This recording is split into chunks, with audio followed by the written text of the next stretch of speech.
seem so far away. The only thing between us is empty space, empty space.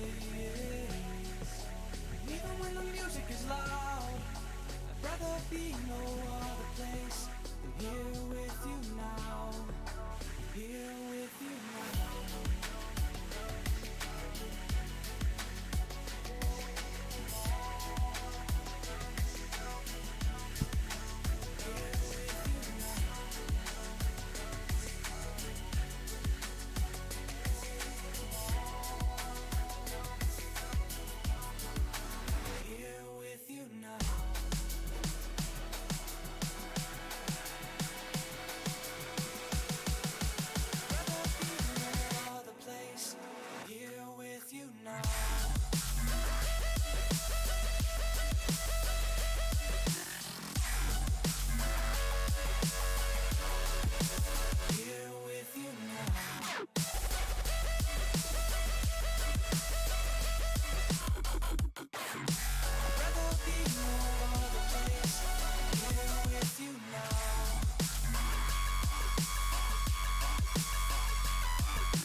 Here with you now. See your face in the crowd, but you don't seem so far away. The only thing between us is empty space, empty space. Even when the music is loud, I'd rather be no other place. Here with you now, here with you now.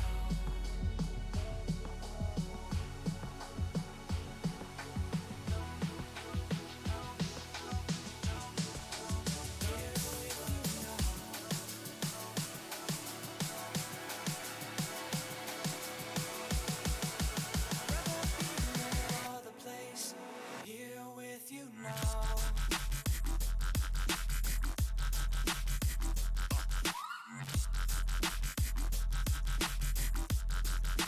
Here with you.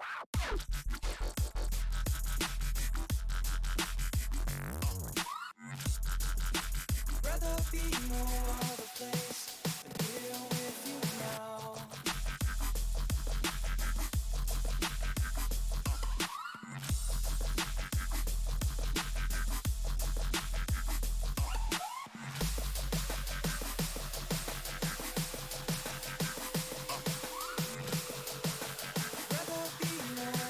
Place than here with you.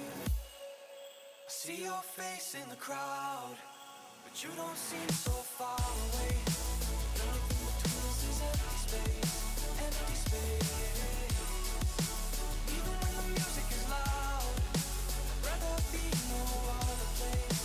Here with you now, here with you now.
Hello, everybody, and welcome to the first day of Season 8 SSBL Conference Finals. This is Chicken Sandwich coming at you live with Fizek also on the call. What's up, everybody? Conference Finals! We did it, Whit. We did it. We did it! Oh, and this one's deep! Henry Longshanks has done it as well! First pitch of the game, a deep home run in a straightaway center field off the batter's eye, 453 feet, and the Wildcats come up swinging 1-0 on the first pitch of the game. So at what point do we talk about Game 2 of the Season 8 season, the first game between the Stingers and the Wildcats? At what point do we discuss that? Excellent question. I was wondering that myself, because the lore is very interesting coming into this one. We talked about it on Jacked, and Josh wasn't able to get it up in time. But first game of the season for these two at Bingata Bowl. Wildcats absolutely... No, it was here in Red Rock, wasn't it? No, it was at Bingata Bowl. It was 19-4 in favor of the Wildcats, and here they are the next time that these two have faced, and it's in the conference finals. Vecchio gets a couple outs to bounce back, but facing off here against Bash Luggington. That's a grounder to DeSalsa, and he flips it to first in time for out number 3, but the Wildcats strike first on the first pitch of the game and lead 1-0 going into the bottom of the first. And I'll tell you what, Beef Boy, man, he has been a major part of the reason why the Wildcats are here today. Been one of the more solid pitchers in their repertoire. And the question will be if he can hold back the Stingers' bats. Well, so far so good, leading off with a strikeout of Ace DeSalsa.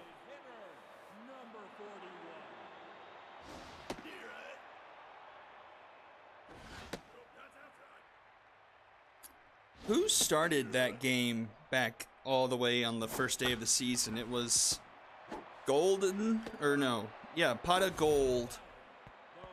And it was Pot of Gold, and it was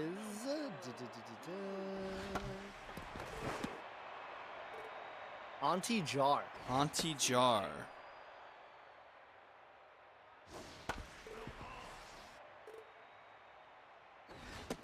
Oh, and he gets rung up there. And a quick 1-2-3 inning sends us to the top of the second. 1-0, still the score.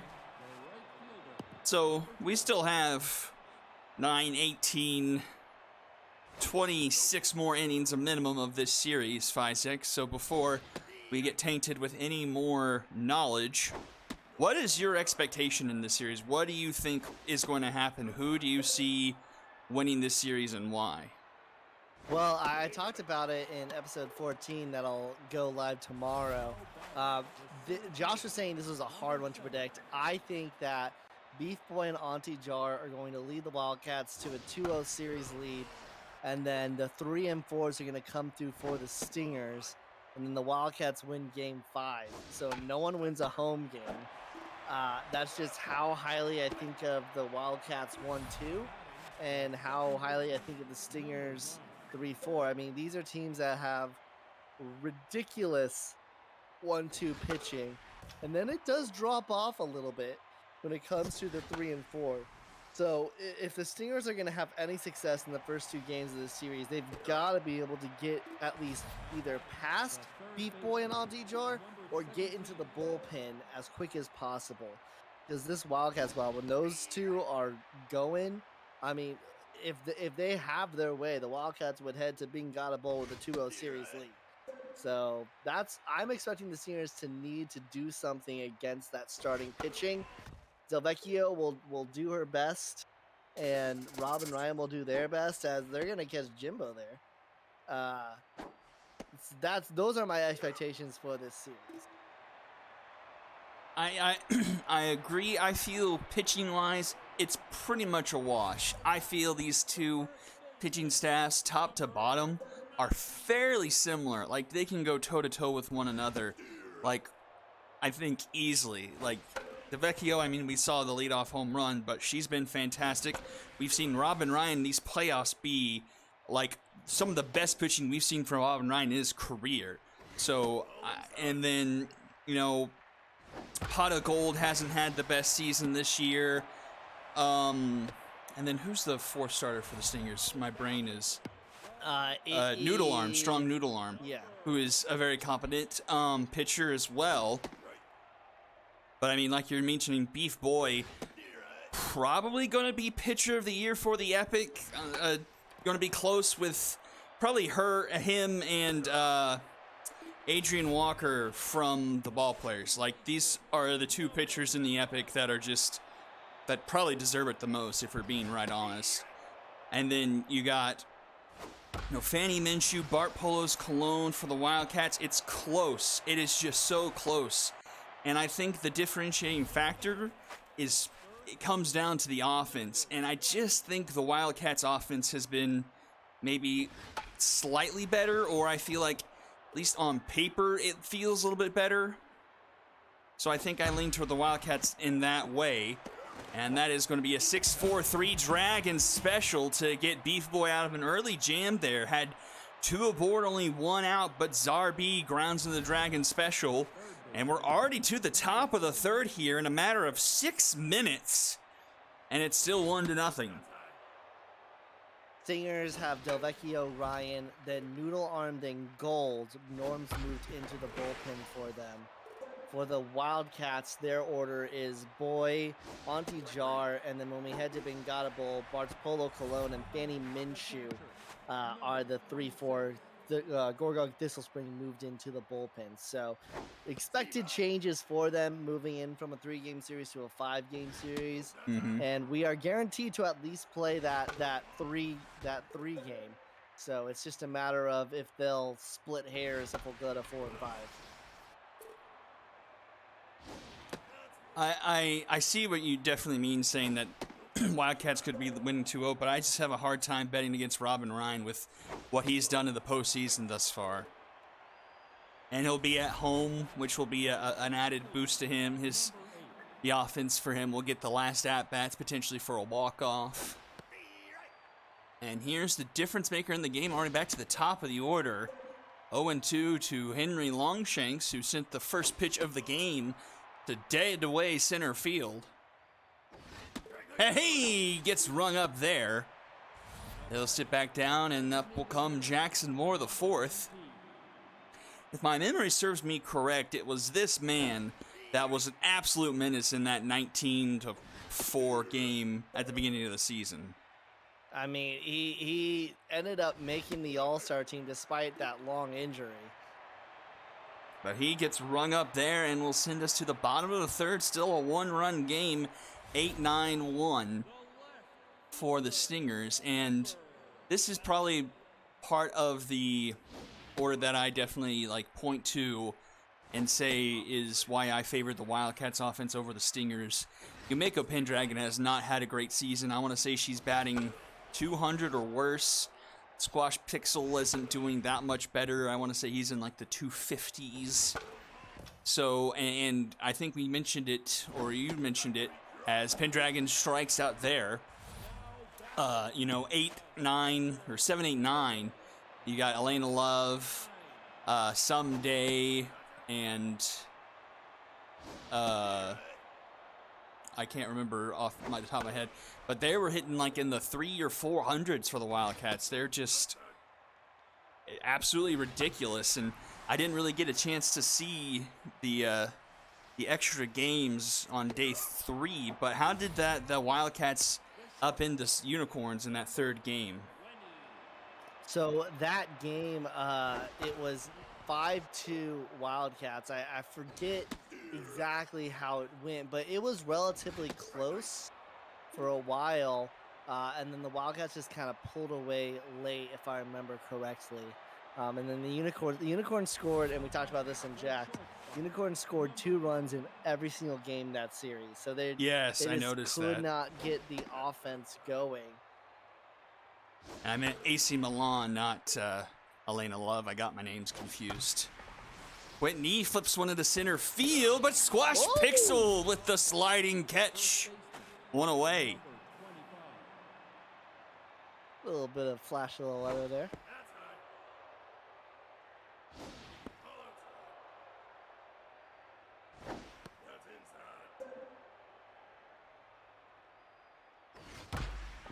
Ooh, just foul. 3-1 to Sluggington, and this one will be foul as well. That's right. That's right. It went to extras. Went to extras. Wow. Thank you, Kawashi, for reminding. Swing and a miss. Sluggington goes down, and I think Delvecchio's only given up a couple of walks since that leadoff home run. 5 strikeouts through 3 2/3. And at an okay pitch count, maybe just a smidge high, but doing fairly well. Keeping these Wildcats off the base paths. Okay, I remember now. So it was 2-1 Wildcats.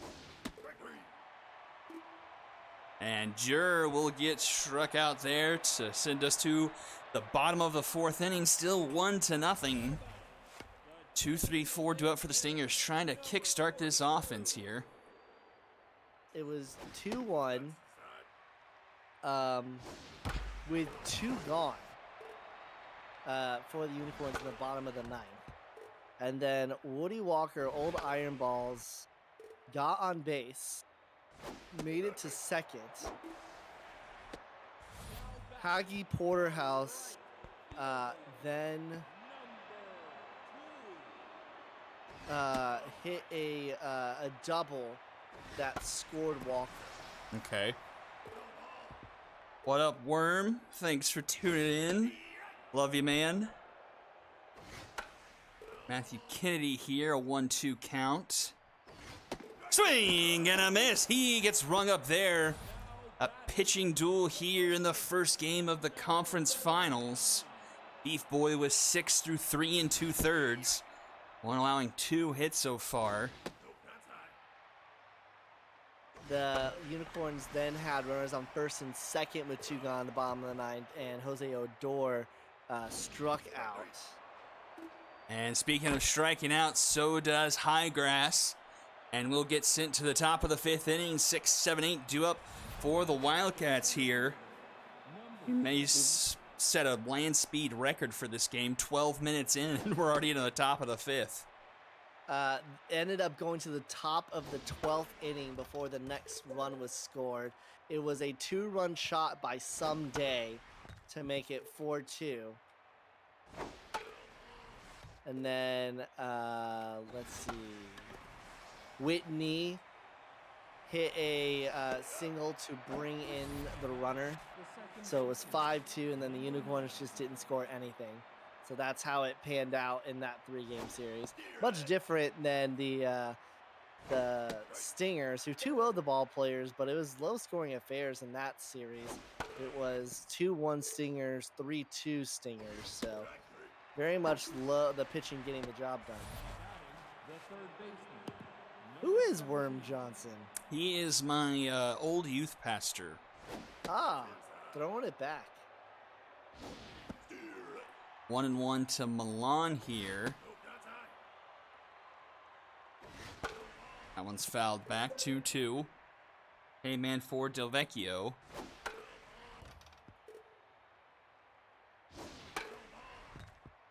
Facing a few pitches.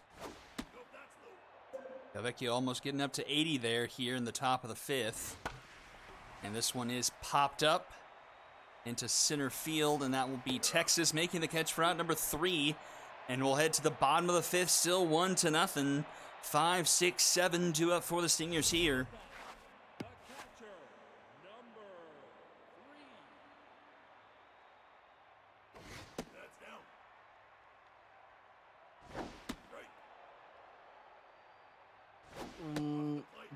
No, Jackson Moore is not an unrestricted free agent.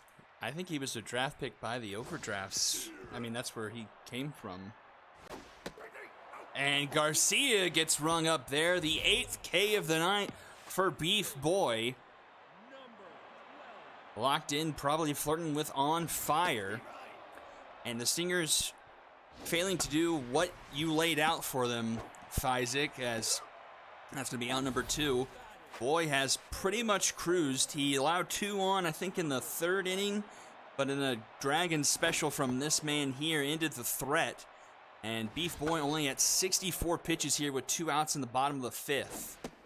Running back in season 4, there was no minors, so you had to drop a player whenever you drafted. Jackson Moore was drafted 5th overall, but they had to drop a player in order to draft him because the teams were full since there was no minors.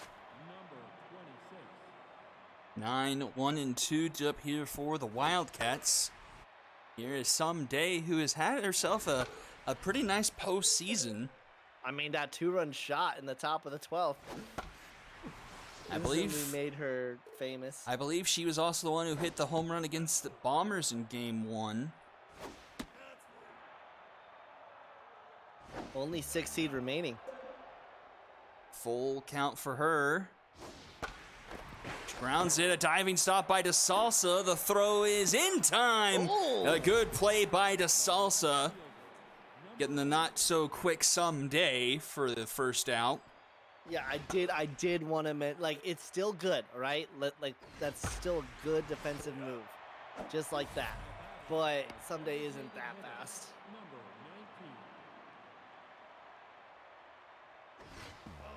Should have been keeping track of when the last inning was. We had a base runner.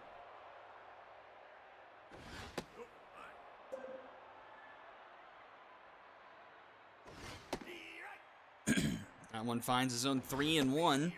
Another fastball, full count. This may be the last inning for Delvecchio. This one is, over the head of Zarbi, and Moore lives to see another pitch, which he grounds right back to Delvecchio. She flips to high grass in time for out number 3, and will head to the bottom of the 6th. Still 1-0. Pendragon, Pixel, and Ace DeSalsa due up. Stingers looking for any kind of offense here against Beef Boy. Josh was quick to note in Jacked that the irony of Zarbi playing against the Wildcats. Well, Whitney played against the Bombers earlier in the season, so he's just collecting Infinity Stones pretty much at this point. Yes, right. Oh! Matthew Kennedy into right towards the Grand Canyon, and we are tied! No, that's Squash Pixel. Squash Pixel ties us up 431 feet, 1-1. I'll tell you what, that trade that they did eons back for Squash Pixel and DDC has really worked out for the Stingers. And Ace DeSalsa singles up the middle.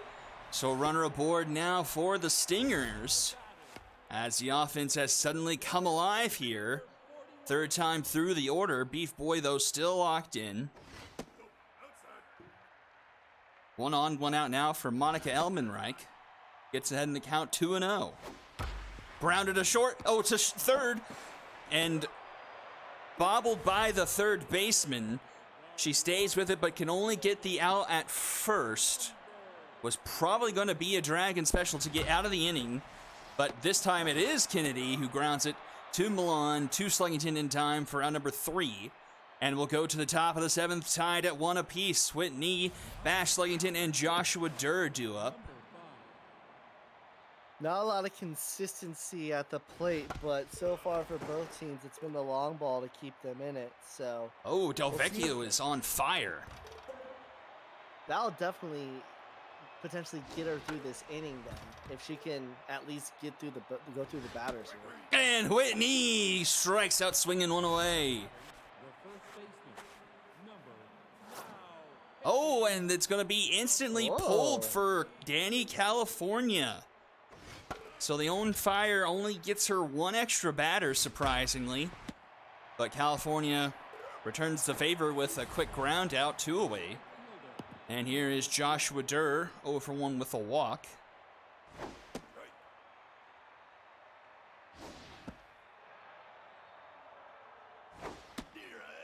You're playing with fire when you've got California on the mound, but when she's pitching like this, it doesn't matter, as she gets the 2 outs needed to send us to the bottom of the 7th.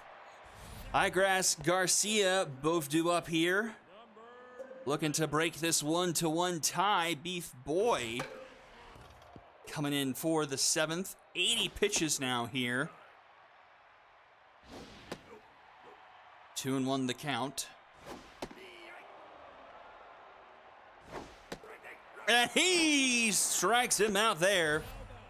A backwards K to start off the bottom of the 7th for Boy. He's up to 9 strikeouts. Slow grounder. Sluggington flips it to Boy, who covers in time for out number 2. And here comes Dallas, Texas.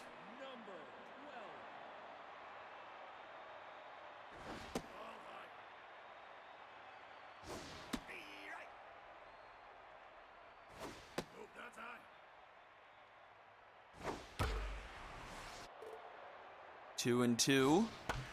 This one into left, but Longshanks is going to be there for round number 3, and the side is retired. And we'll go to the top of the 8th. Jimbo, Bash, and Milan due up here. I do have an interesting note. So the trade was Pixel for DDC. Pixel selected at 37th overall. DDC selected at 32nd overall in the Season 5 draft. Lumberjacks also got Season 8 round 3 for the Stingers. Stingers got Lumberjacks Season 6 round 2. That Lumberjacks Season 6 round 2 ended up going to the Serpents and ended up being Duke Town. Oh, wow. The Season 8 round 3 stayed with the Lumberjacks, and they ended up picking up Monique, pitcher. Oh, she's still with them, isn't she? Yes, they And just got her. that's a strikeout for California. 4 up, 4 down for California since coming in relief. 2 strikeouts. Facing off against Milan here. A 3-0 count. That one finds a zone. That one's flipped into right. That one's going to find inside the line and roll into the corner. She's going for second, and she'll be in there with a 2-out double. Go-ahead run now in scoring position for the Wildcats.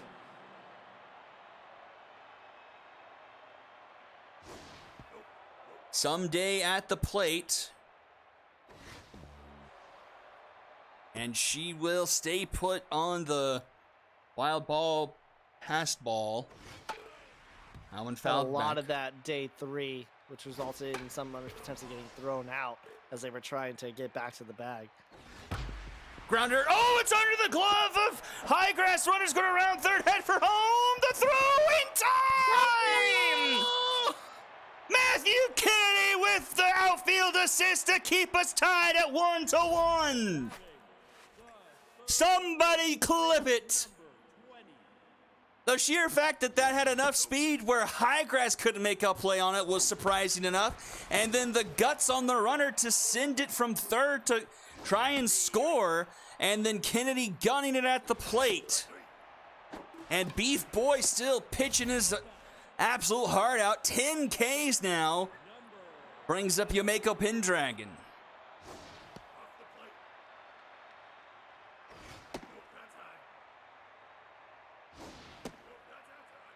It's a 3-0 count to Pendragon. Finds his own there. But that will be a walk, the first walk issued by Beef Boy. And the go-ahead run is on base for the Stingers. And here's the hero of the night so far, Squash Pixel. Oh, just misses the chalk.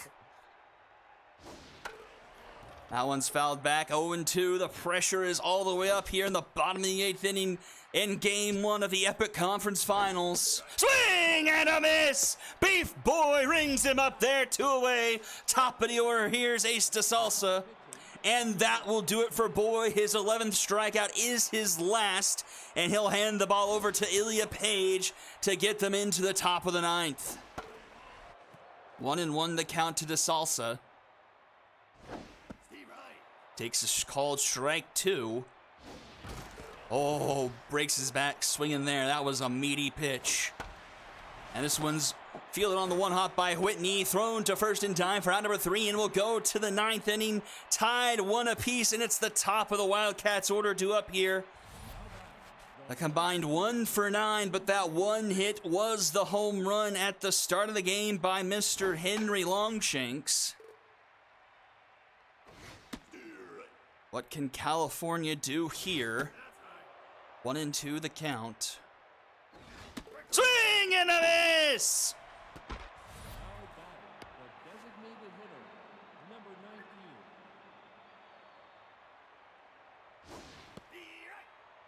It's just very this postseason for this game to be going this late with, it's just by the it's been this season, right? Dominant pitching has been the name of the game this season, and it's just been what bats can persist through.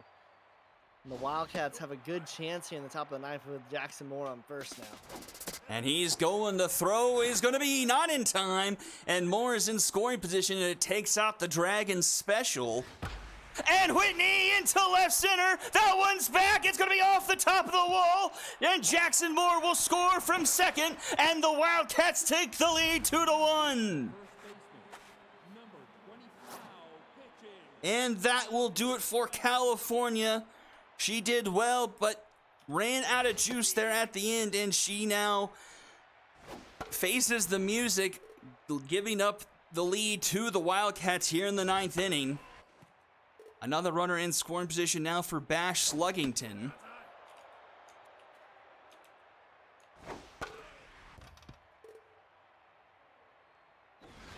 Swing and a miss. He gets rung up there. A big second out there. And now bring up Joshua Durr.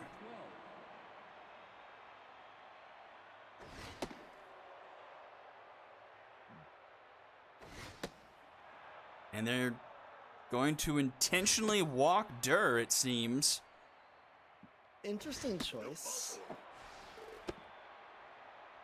Which in turn brings up a tense Bobby Jimbo, but we'll have RBI man active. I don't like that. I think he pitched to Durr there.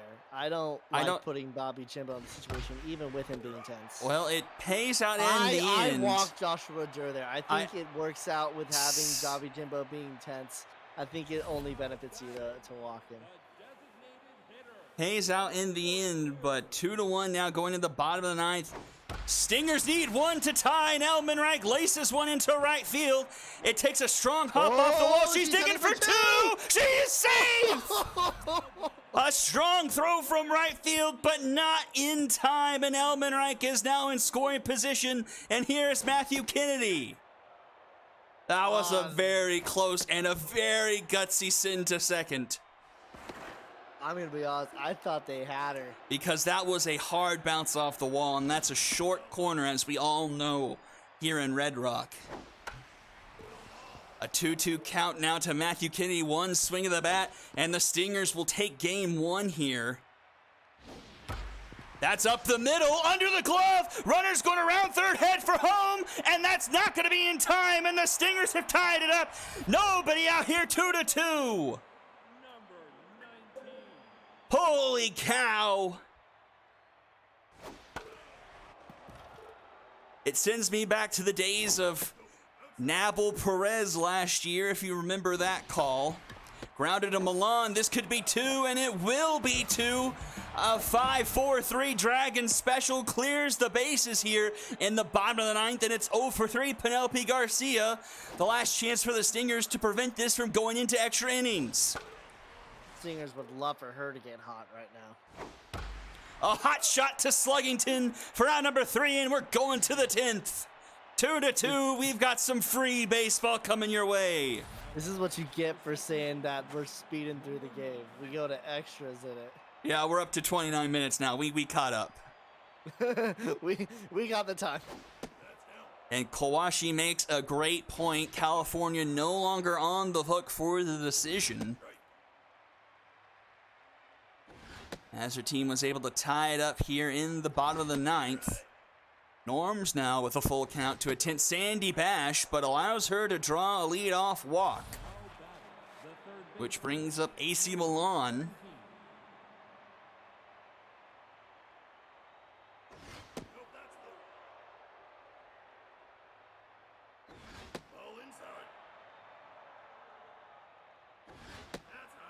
Norms not able to find the zone here, and that's 2 free passes, and that is not what you can have here in extra innings. Already 3 walks given up by Norms here in relief. 2 on, nobody out here in the top of the 10th. 2-2 here in game 1 of the Epic Conference Finals.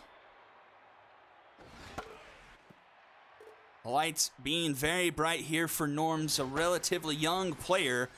And she gets a fly out into right. And that's fairly shallow. They're testing Kennedy again. And Zarbi muffs the ball. It would have been an out on the base pass, but instead it's runners at the corners now for Henry Longshanks. Oh, they had him dead to rights, and Zarbi didn't look it into his glove. Huge mistake. And this one's flipped. That's a bomber special. It's going to get down, and the Wildcats have retaken the lead. Henry Longshanks with a RBI single makes it 3-2. Someone check on Zarbi if the Wildcats end up winning this game, because he's not going to. Oh, and Jackson Moore into center field, and that one is gone over the batter's eye in center, and the Wildcats have broken it open. 476 feet into center field, and it's 6-2 in the blink of an eye. Flashback to Game 3 of the Epic Divisional. Wildcats got a 2-1 lead heading into the bottom of the inning. Unicorns stay alive, not able to get the win. And then in the 12th, this one in the 10th, Wildcats just blow it open with runs in extra innings. Shame we never saw Princess Leia or anything coming out of that bullpen. Apart from now. You called? Too little too late, as I think everyone would agree with me.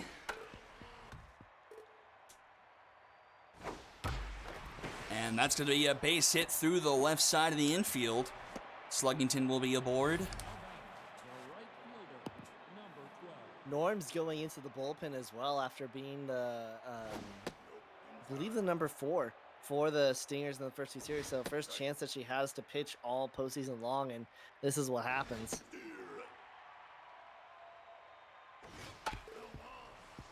Absolute back-breaking moment there. It's 1 run. It's ascertainable, but tough dive by Texas, and he can't get the Stingers out of the inning. As the Stingers had the opportunity to walk it off, they had a runner on, nobody out in the bottom of the 9th inning. But then another Dragons special turn by the Wildcats defense brought us here to the 10th, and they have taken opportunity after opportunity. Runner's going to head for home. The throw from Pendragon's not going to be in time, and it's 7-2 now here for the Wildcats.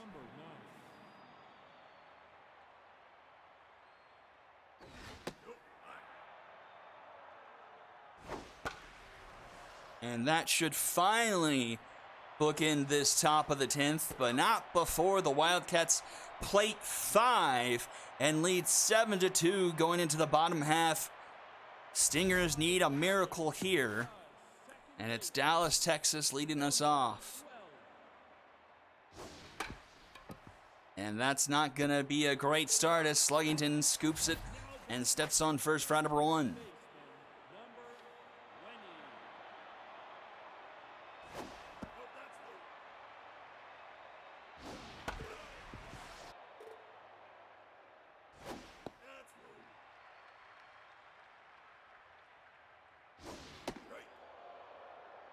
2-2 now to Zarbi. He fouls that one off. Swing and a miss. Wildcats 1 out away from sealing a Game 1 victory.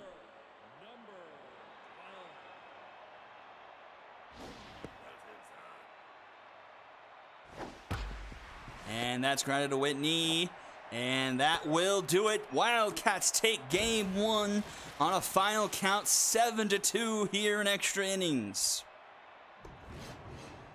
Another game for the Wildcats where you wouldn't have expected after the final score that this game went to extras, but here we are. I mean, they just call them the cardiac cats. They just know what to do when the innings start drawing into 9 and double digits. Yeah, I mean, I really thought the Stingers were going to take this one. They sure seemed like they had the momentum there late, but just Wildcats flipped the switch there in the 10th. 10 hits tonight for the Wildcats. A couple from Longshanks and Moore, both hitting home runs. 5 RBIs from the 2. Whitney 1 for 5, and actually that one hit was really important because otherwise the Stingers would have walked off in the bottom of the 9th with the base hit. He's what gave the Wildcats the 2-1 lead. Despite the night he had, 3 strikeouts on the night. And that's the Stingers' first loss this postseason as well. Only 6 hits for the Stingers. Beef Boy did a really good job. They were able to get to Ilya Page some, but not quite enough. As Beef Boy goes 7 2/3, 1 earned run, 11 strikeouts, a walk, 1 home run. Ilya Page 2 1/3, an earned run, 2 hits, and a strikeout. Delvecchio 1 earned through 6 1/3, 8 strikeouts of her own, 1 home run, 2 walks. California 1 earned through 2. Norms 4 earned through an inning and a third. And Leia with the last out there. MVP of the game, Beef Boy Jackson Moore, followed by Angela Delvecchio. And we will flip the script going into Game 2. We'll see what the Heroic Conference has in store for us next. The Gauchos take on the Retrievers for the Epic Conference, or for the Heroic Conference title. Don't go anywhere. You're watching the SSBL on Twitch.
Here we go, game number 2 here in Sakura. We've got the Retrievers and the Gauchos. Gauchos faltering through the end of the season and playing from behind this postseason, losing game 1 in both series so far, but winning 2 in a row to get to the conference finals here against the Retrievers. And Slowitz makes the catch for round number 1. Yeah, I think it's safe to say at this point that both of these teams have redeemed their images. The Gauchos faltering late, but they got the job done against the Romfielders. They got the job done against the Lumberjacks. Have they looked good for all of it? No, but the fact of the matter is that they're standing here. And same for the Retrievers. Like, they played in the weakest division. That's not arguable. The weakest division. Barely got a division title from it. Earned a Dragon special there. But then swept the Overdrafts, going 5-0 against them this season. Swept the Dragons, going 3-0 against them this season. And they've made it to the conference finals as well. So I think both of these teams have fully, they've done it when it matters, which is what's most important in this league. Yeah, when I have a tough time thinking about this series because we've seen highs and lows, as that's going to be a Return Dragon special. We've seen very high highs and very low lows for both teams this year, and it's just tough for me to really say one way or another. On paper, I feel like I favor the Gauchos, like very heavily, honestly, on paper, just strictly looking at things. But man, that paper doesn't always turn out for the Gauchos. I mean, especially like we were talking about, as that's a horrible swing and miss from Slowitz, sending us to the top of the second.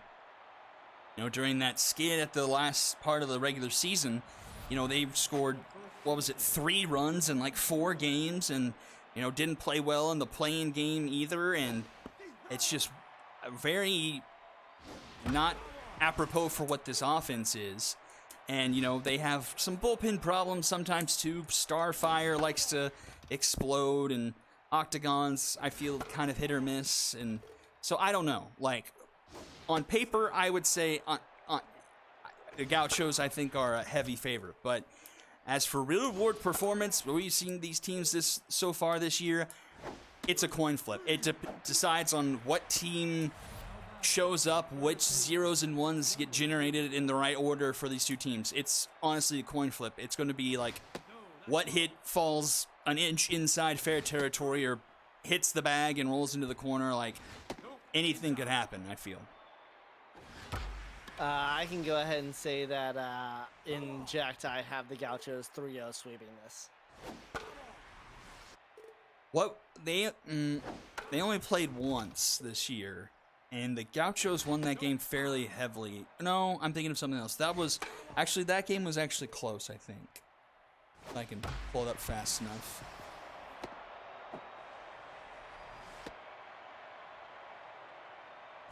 Now batting, the right fielder, number 40. 3-1. So a close regular season game. I just feel anything can happen in this series. Like, just the way we've seen both of these teams perform. I mean, you know, the Retrievers looked like they were dead for the world pretty much after that Liberty loss. Like, honestly, we thought they might miss out on the postseason, yet they stay alive, as that's a throw to third again, and that one's in time! Oh, we're having some horrible base running here tonight. Only that time did the runner actually pay for it. And boy, howdy, now that you think about it, how big was Zarbi not catching that ball? I mean,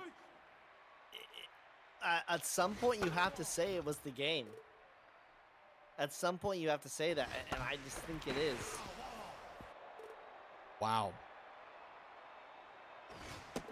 And a swing and a miss there from Ernie Steele sends us to the bottom of the second, still with 0s up on the board. Barry Buns, Ramen Nunez, and Dale Blanco Jr. due up.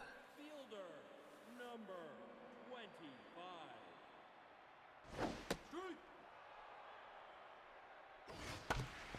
Grounded to short. Billups, out number 1. Now batting, the designated hitter, number 47.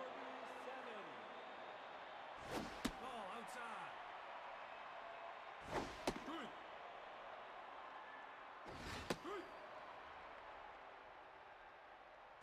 That's outside. 2-2 now to Ramen Nunez. That one misses. Oh, this one's deep into right center. Back it goes, and that one is gone. Ramen Nunez puts the Retrievers up first with a solo shot into right center. 428 feet, and it's 1-0. I'll tell you what, the Retrievers haven't gotten here off of one player. It's just, it's almost like each night they draw a name out of a hat and been like, all right, your turn to show up today.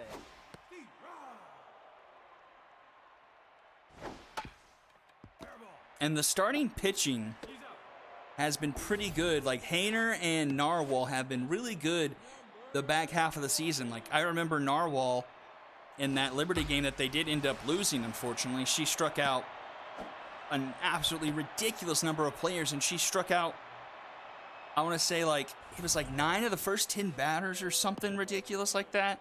Like, she was crushing, and she's had some good performances here in the postseason. And if the Retrievers can, kind of what they did back in Season 5, you know, Peach Dropkin got hot, and they rode her into the Super Series, and, you know, with one extra arm, Hainer, and then Narwhal, and I really like Cepha Belnades a lot. It's just that bullpen that worries me. Grogu, in a similar fashion to, like, Poodle Starfire, can be very blow-up prone. So I think the Retrievers have some arms, but in the right order, and can they keep up what they've been doing?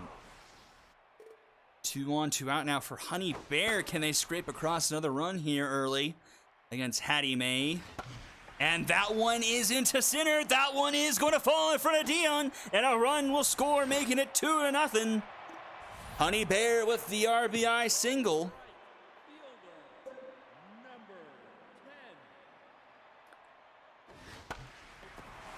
This one into right. This should end the inning as Cullen makes the catch for round number 3.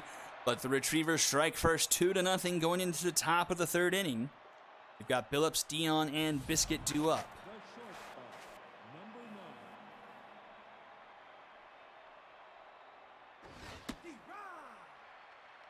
So Retrievers have jumped the gun here. It's just a question of, I mean, these Gauchos bats are dangerous.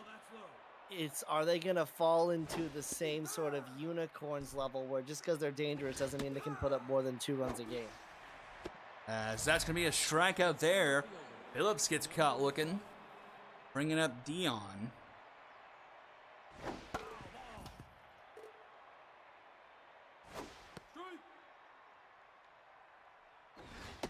Oh, and Dion gets caught looking. And that's a mojo boost for Hainer. He's going to be locked in. 4 strikeouts through 2 2/3. 2 hits and a walk given up so far. 1-1 the count to Biscuit. That one is just foul. 2-2 the count. Slow dribbler. Uh-oh. No man's land, and Biscuit will be aboard, and that's mojo down for Hainer. Some poor communication there, unfortunately, as McSorley was charging in, which backed off Hainer, and then McSorley backed off, and then Hainer wasn't there in time. And here is the dangerous Samir Tailwind, the designated hitter, and a hit and run. Oh, but Ferrari is able to recover in time, get it to first for round number 3, and the side is retired. Bottom half we go. Ferrari, Slowitz, and Buns due up. It looks like it's back to the normal for the Gauchos of just not being able to convert base runners. Well, like I mentioned, Game 1 has not been their modus operandi so far in this postseason. 0-2 in Game 1s. A blowout against the Lumberjacks. That was, what, 16-1 or something ridiculous like that? Wasn't that close. No. It was 4-1, and then it was 4-1 at the inning stretch of the 8th. At the top of the 9th, it was 16-1. And then they lost the first game of the series to the wrong fielders, 2-1, so not that bad there.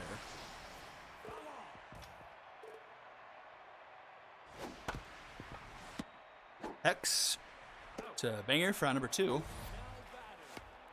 I have a question for you that you may or may not remember. Do you know if Banger hit a home run in that 3rd game against the Lumberjacks? I do not remember. Okay, fair enough. I don't have a strong, what you would call, memory. His Banger has been on a really hot streak as of late. Ever since they woke up in that 2nd game against the wrong fielders, he's been raking pretty well. And here is Rama Nunez once again, that solo home run. Started off the scoring. He's got a runner aboard this time.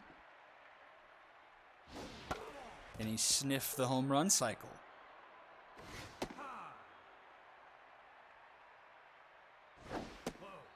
A full count to Nunez, and already 55 pitches here on Hattie May. Oh, but well in front of that pitch, and he gets rung up there. And will send us quietly into the top of the 4th, still 2-0 in favor of the Retrievers. Jay Watt, Brutus Banger, and Athena Hex due up. It just feels so surreal with these, like, honestly, for both of them. I know the Retrievers have scored 2 runs, but I'm waiting for the offense. I'm waiting for somebody's offense to do something. Oh, a bad jump there by McSorley. And that one is going to be a base hit, and Mojo back down on Hainer. He can't seem to stay locked in, and his pitch count is actually a little bit higher here too. 60 pitches here with nobody out in the top of the 4th. And here is the aforementioned Brutus Banger, but behind 0-2. And that one's back to Hainer. He turns and goes to 2nd for 1. And the Dragon Specialist turned, and the mojo is up for Hainer once again. A big defensive play there. 2 outs now, and here's Athena Hex. Ball inside. That's outside. Deep right. Ball that's low. 3-1 to Hex, and that will be a walk, and easy come, easy go for Hainer as he's back down to neutral for Colon.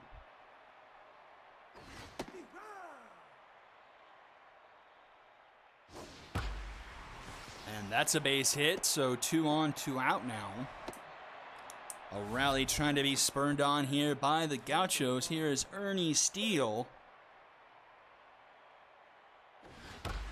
And he grounds a hard one to Dickerson, who flips it to Slowitz in time, and the Gauchos strand a pair. And we'll go to the bottom of the 4th, still 2-0. 6, 7, and 8 due up for the Retrievers.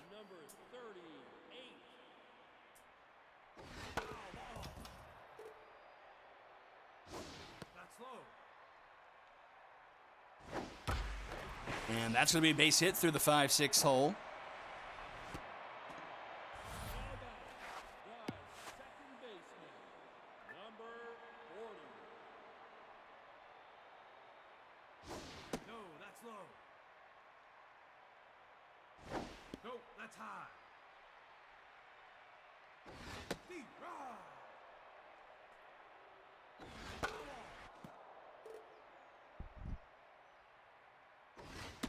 And that's a swing and a miss from Dickerson.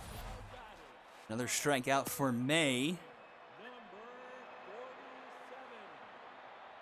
I'll tell you what, compared to game 1, this game going much slower. Slow roller. This could be 2. Billups to 2nd for 1. Watt can't turn 2. McSorley just able to beat it out, and here comes Honey Bear. A lot more base runners so far in this one. 7 already given up by May here. Just short of 4 innings pitched. 0-2 to Honey Bear. His RBI single made it 2-0. Last time he was up. That one is going to stay in front of the plate. Steele throws down to first. And the side is retired. Top of the 5th we go.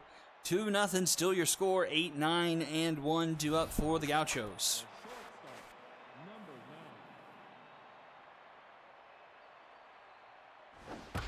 Oh, this one's a deep fly ball into right, and that one is gone. A solo shot for Sophia Billups, and it cuts the deficit in half, 2-1. Smacked into right field. There's one. Where's two gonna come in? I mean, this game, you have a feeling like whoever hits 4 runs will probably win. So bold of you to expect 4. I just think it's safe to say. I mean, yeah, with the rate we've been getting base runners on, eventually they could just trickle in at some point, you think. This one's into left, but Buns closes on that one nicely for out number 2. That brings up Samir Tailwind.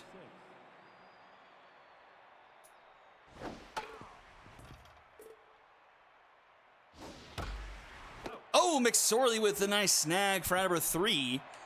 And it's only the home run from Billups that gets on the board, makes it a 2-1 game going to the bottom of the 5th here. No, that's high. That's low. Oh, that's under the glove of Brutus Banger, and that's going to be a leadoff single for the Retrievers. Feel like both starting pitchers aren't long for this world here. Let's see if the Retrievers can chase May before Hainer gets pulled.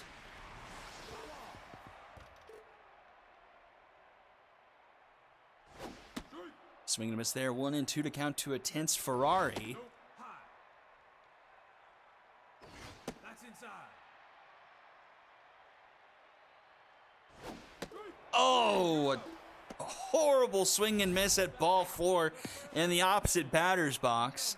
And that's another strikeout for May, 1 away. Here's Maggie Slowitz. Ball outside.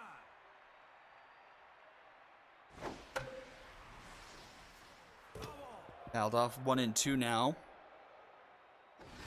Swing and a miss. Not competitive pitches by my eye, but the Retrievers are swinging at them regardless. And it's 2 away now for Barry Buns.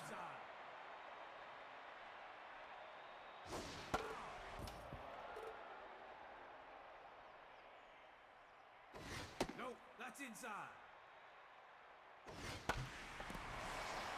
That one is going to be foul. 2-2 for Buns.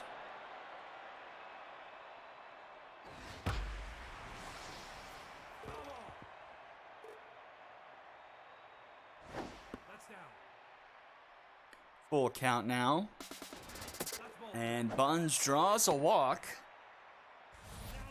Puts 2 aboard now for Raman Nunez. And that will pull Hattie May, so May can't complete 5 full. And the ball is handed over to Ashley Weber. Yeah, I mean, if there's going to be one team that you, again, on paper, you don't mind your starter. Oh, going away. Jay Watt robs a couple of runs. That would have cleared the bases, but instead it remains 2-1 going to the top of the 6th. Go ahead, Fizek. I was going to say, on paper, you don't mind if you're the Gauchos going to your bullpen. Of course, what is on paper and what has been in practice are 2 different things. And here's Jay Watt to lead off the inning. But he's going to ground out to start the top of the 6th. But definitely underline that play because Fizek is a little quiet. Well, we can definitely fix that.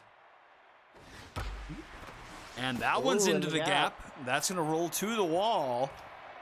And that is going to be a double. For a fraction of a second, they thought about 3. Third baseman. Brutus Banger aboard now for Athena Hex.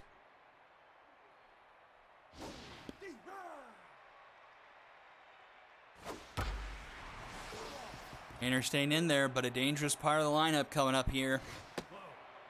And that tying run in scoring position. A 1-2 count to Hex as Hainer approaches 90 pitches.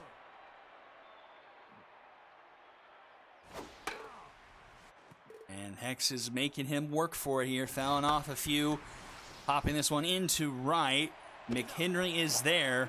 Runner will tag and move to third, 90 feet away now. But the Gauchos will need a base hit.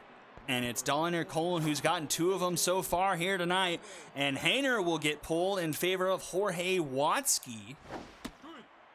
First man out of the pin. And ahead 0-2.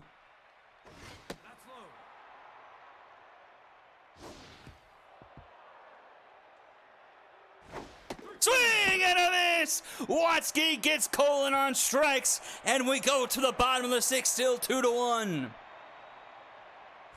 Absolutely huge, but I don't know about Watsky, man. Come 7th, 8th inning, we'll see where the Retrievers are at with that, but not necessarily the best option they could have got coming out of the pen. Well, honestly, with Belnades in the starting rotation, and apart from Goo, you have Pennyfold, but he's an okay pitcher, but he's got pretty high velocity, but I want to say around 50-50 junk and accuracy.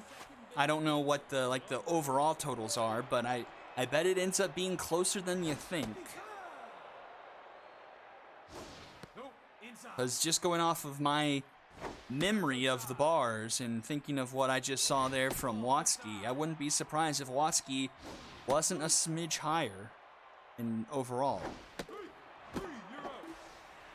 But back-to-back strikeouts now for Weber. She's having herself a bit of an outing here in relief.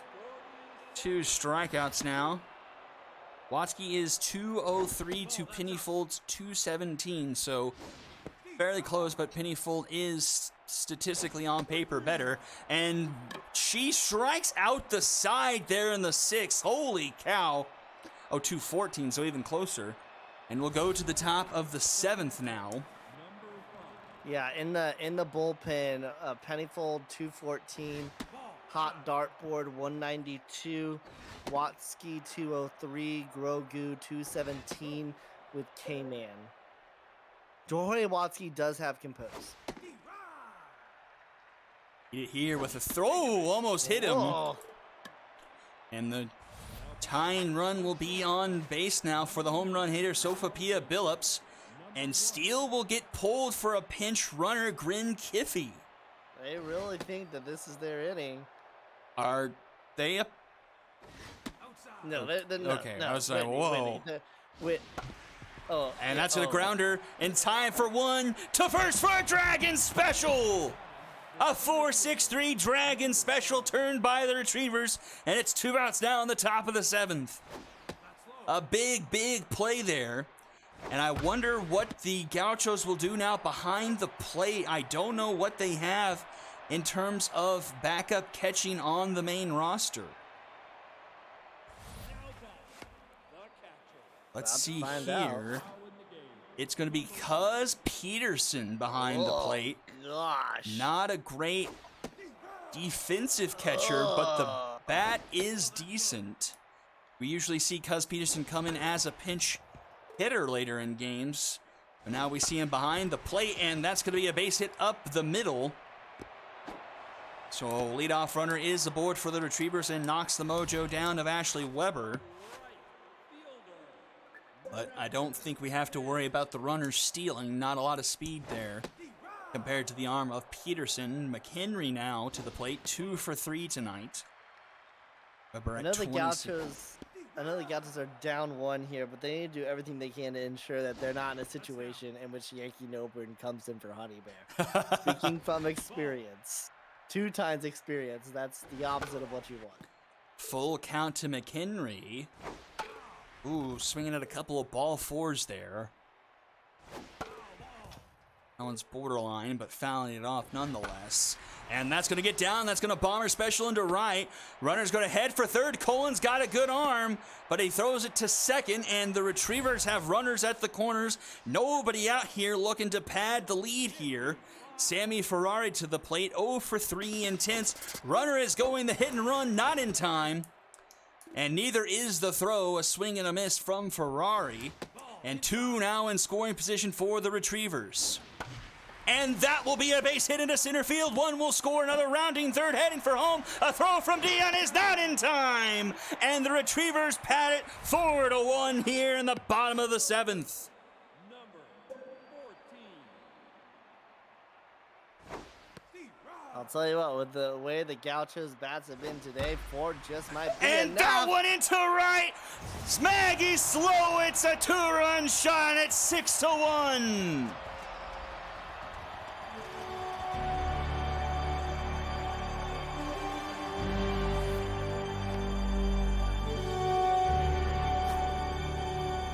And here comes Poodle Starfire. And it looks like the Gauchos game 1 woes are going to continue as it's becoming a home run derby here. 7-1.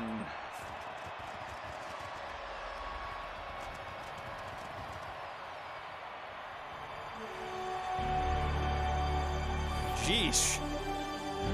Just another game that the Gauchos bullpen does not play to their stats. First pitch that Starfire throws is gone, and I mean the hits are just. This is what the Gauchos did to the Lumberjacks in Game 3 of the divisional. The center fielder, number 38. Indeed it is. And still nobody out here in the bottom of the 7th, and Starfire already tense Ball outside. as she has gotten in here. That's low. And behind 3-0 to Dale Blanco. That on the shoulder called a strike, but that one runs inside. And 2 aboard for the Retrievers. Here's Barbara Dickerson.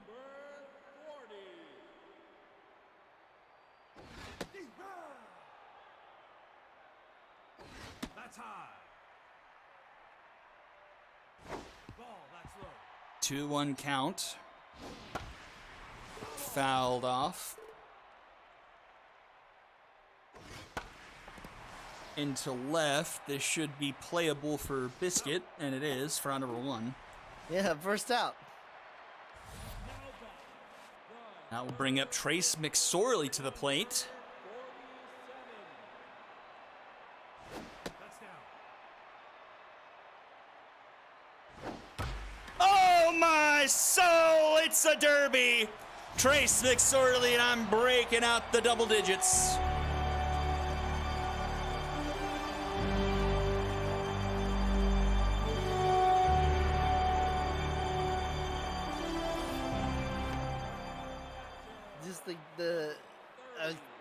Just I'm speechless. I was not expecting this in any capacity. When the Game 1. Gauchos lose, the Gauchos lose. Ball, that's inside. Take your base. Starfire having a no good, very bad, difficult day. Number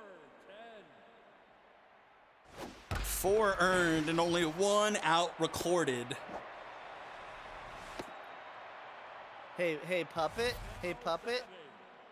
You're getting really close to being a dean right now. 55. Don't be a dean. And Poodle Starfire is rattled, and I'm expecting every swing of the bat to be a home run.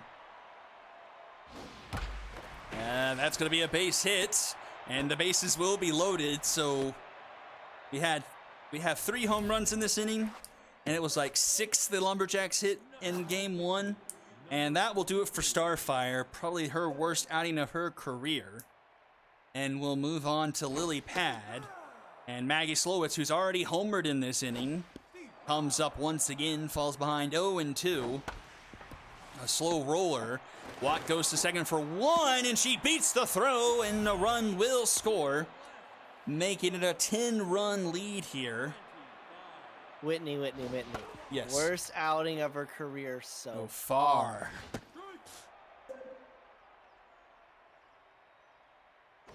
Ball high. 1-2 the count to Barry Buns. And he strikes out swinging, but not before the Retrievers put up 9 in the inning. Yeah, And to the top of the 8th we go. Can we talk about Barry Buds for a second here? No need to break your bat there, boy. No need to break your bat. Your team's up 10. It sucks. You know, you didn't get what you wanted. It sucks. No need to break your back. You can never have too much. What can I say? He is an all-star. He's got that winning drive. He's got that dog in him. He's got that dog. I'll tell you who's got that dog in him is the entire Retrievers right now. The entire Retrievers have got that dog in them.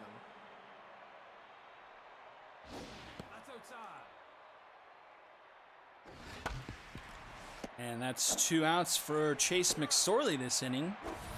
Line out and a ground out. Brings up Jay Watt. And why not all 3? McSorley involving himself in all 3 defensive outs in the top of the 8th sends us to the bottom half almost instantaneously. 11-1 your score. Here comes Ramen Nunez.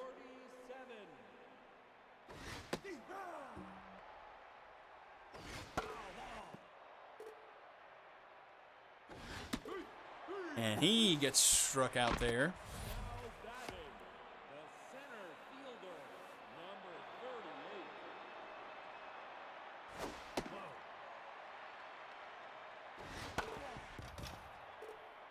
Second time this postseason, the Gauchos have given up 9 or more runs in an inning. How about that? Say that one more time. It's the second time this postseason the Gauchos have given up 9 or more runs in one inning. That is not great. Would anyone have predicted that at all? Probably not, no. Definitely not me.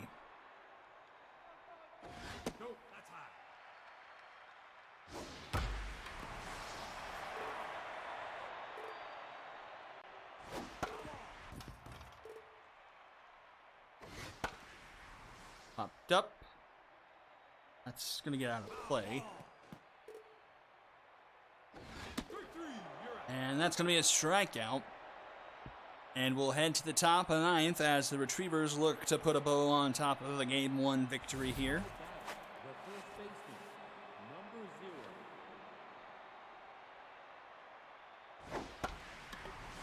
Into left. Caught by Buns, one away. I will say the Gauchos so far have been able to have not won a single game 1. So I'm fairly confident that's going to stand. They have the ability to rebound. The question is have they tested their luck too much?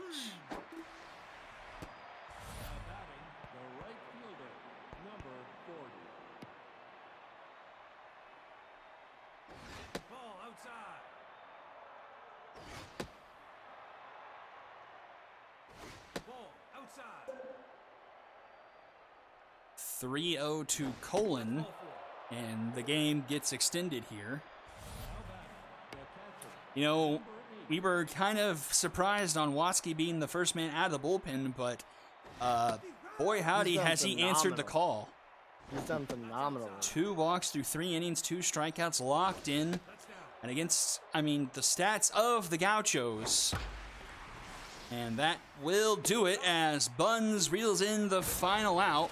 And the Retrievers smoke the Gauchos to take a 1-0 series lead, 11-1. Makes to a 9-run 7th inning.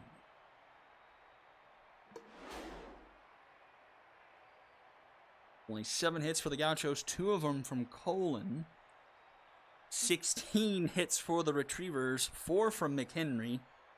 Pairs from just about everyone else. All of the starters getting a base hit, and everyone scoring a run. That may be a first, honestly. I don't know if I've ever seen that before.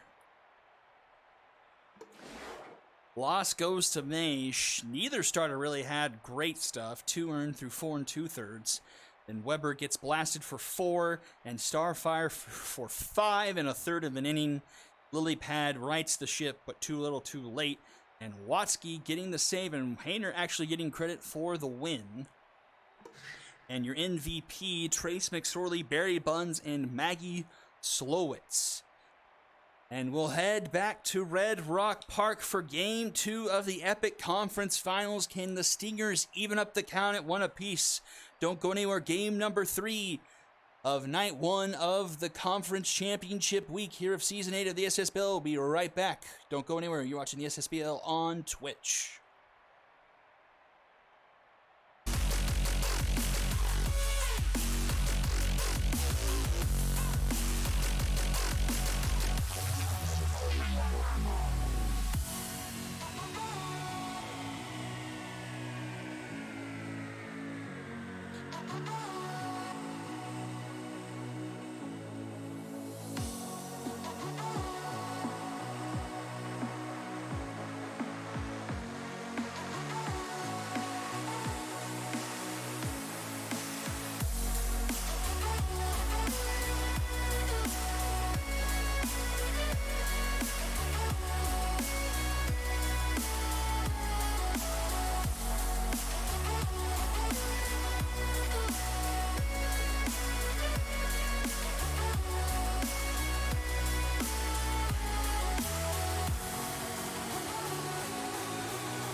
And here we go, game number 3 of the evening.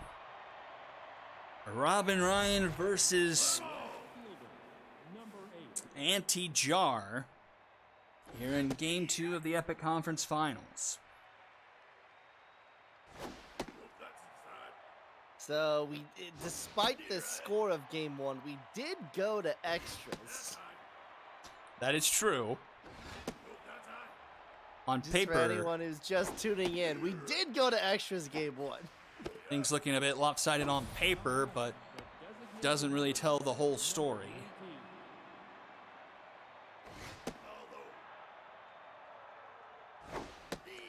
Feel the Stingers really need to ride Ryan on this one. He needs to turn in one of those performances he's had so far that he turned in to clinch the series against the Serpents and against the... Uh-oh.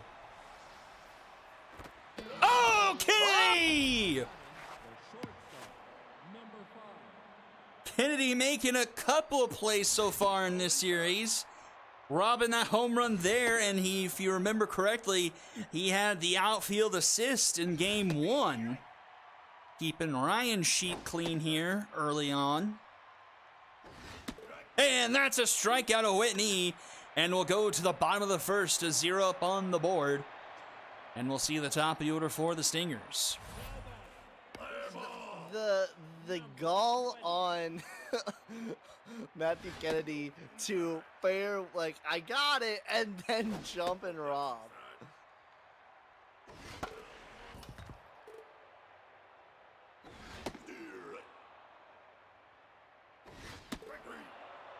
And that's a strikeout of DeSalsa, one away. Bringing up Monica Elmenreich.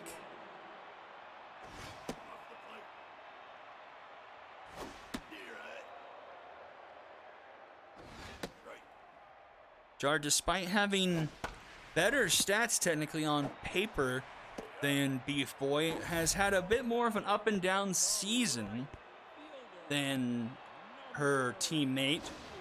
Got into some trouble game 2 against the Bombers, but her offense able to pick up where she left off and take the game and the series. but her pitching in Game 2 versus the Unicorns was fundamental in that win. And that's going to be a strikeout to Kennedy, and we've got an empty first inning going to the top of the second. 4, 5, 6 due up for the Wildcats. The first baseman, number 25. You know, one thing I meant to mention at the top of the stream, but didn't, is that no matter what happened, well, no, that's not true. 3 out of the 4 teams playing here in the conference finals have never been to the Super Series. The Retrievers, the only one with a conference title under their belt, that being in Season 5. I mean, guaranteed a new champion of the Epic this year, no matter who wins.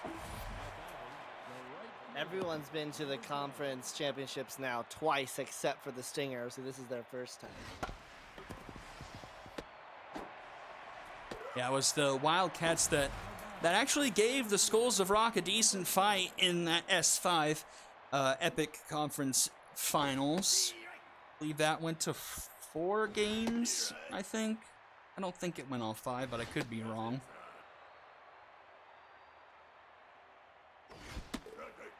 And Bobby Jimbo strikes out swinging, and we go quickly to the bottom of the second.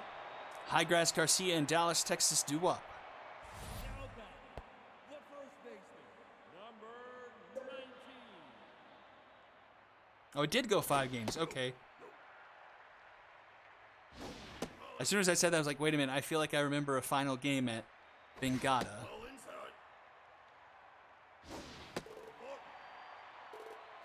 And although the Skulls didn't absolutely dominate like series to series, I was talking with, I think it was on Jacked with Josh saying that the Skulls of Rock have been really the only team in SSBL history to have a dominant regular season and then a dominant postseason, because we've just had, I mean, we've only had one seed ever win, we've only had 1 2 seed ever win. All the rest have been wild cards. Decent play there by Whitney to at least get an out on the board. But a runner into scoring position now here for Dallas, Texas. I mean, Retrievers are the only 3 seed in the tournament, and no 3 seed has ever won it all. Gauchers are 4, Stingers are 4, Wildcats are 6. So once again, it's the wild card teams that's just been the norm here in the SSBL. Oh, Dallas, Texas into right center, and that one is into the Grand Canyon. Dallas, Texas puts the Stingers on top here, 2-0 here in Game 2. Man, did that one ever fly off to the right to just eke into the gap there. When I think of the Stingers this season, I think of 2 players that are finally hitting their pay grade. One of them being Dallas, Texas, the other being Dank Highgrass. But it's been those 2 that have finally they've been able to produce, and it's what's led to this real resurgence of this Stinger squad. And Zarb continue his lackluster appearance here in the Epic Conference Finals, striking out looking there. I think he got into 2 Dragon Specials that first game. And then He's just so scared playing his team that he used to manage. And that's going to be it for the second inning, but a 2-run shot has the Stingers on top here, 2-0. This is the first hit of the game. First hit of the game, a 2-run shot into left center. Robin Ryan locked in here, starting off the third.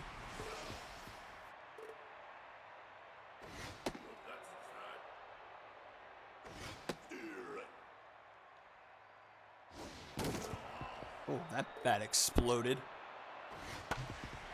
Oh, a tough dive by Highgrass. He stays with it. The flip, not in time. And the Wildcats finally have a runner aboard.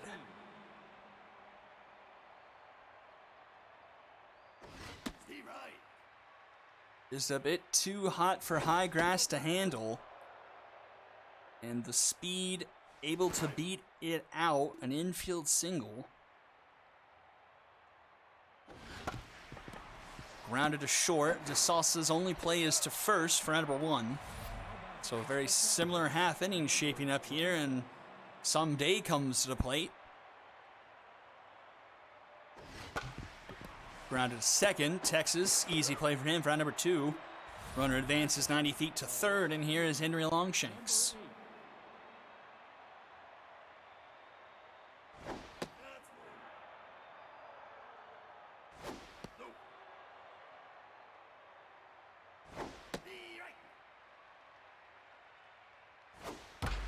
And Henry Longshanks ties it up into left field, 2-2.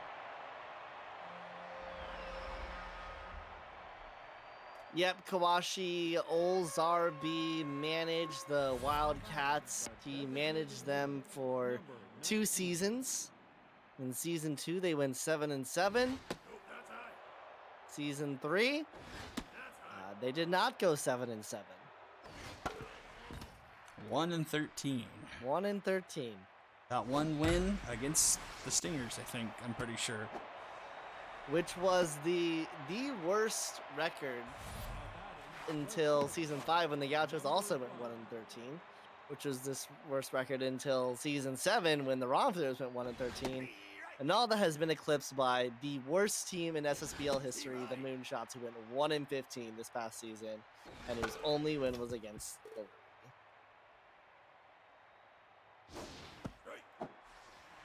And the second strikeout of Whitney ends the inning.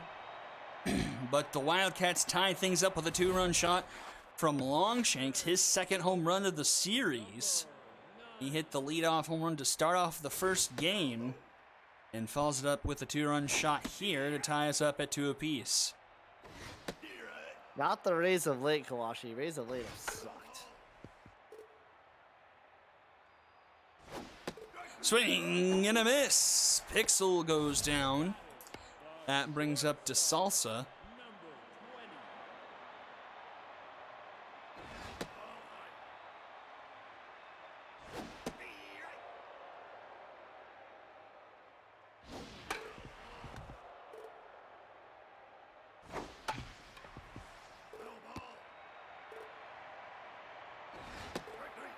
And that's going to be another strikeout for Jar. She's bouncing back quite nicely after the home run last inning. Here is Elbenreich. I'm still thinking about Elbenreich's double that she got. That was ridiculous.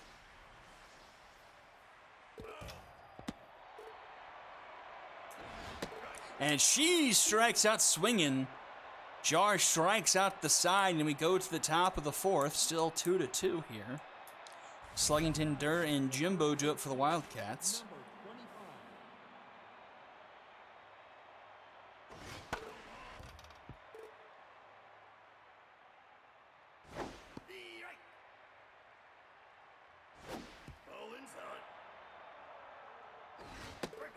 And that's a strikeout for Ryan to start things off as Sluggington goes down, brings up Joshua Durr.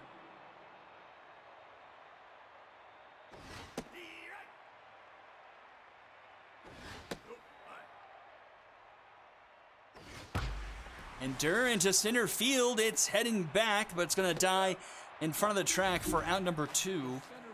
Squash Pixel making the catch there, and here is your friend in mind, Bobby Jimbo. Jimbo.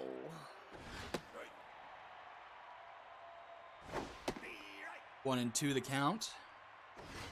He strikes out swinging a 1-2-3 inning for Ryan, and we head to the bottom of the 4th, still tied up at 2 apiece. Kennedy, Highgrass, and Garcia do up for the Stingers. I'm going to check my AC real quick. AC is in air conditioning?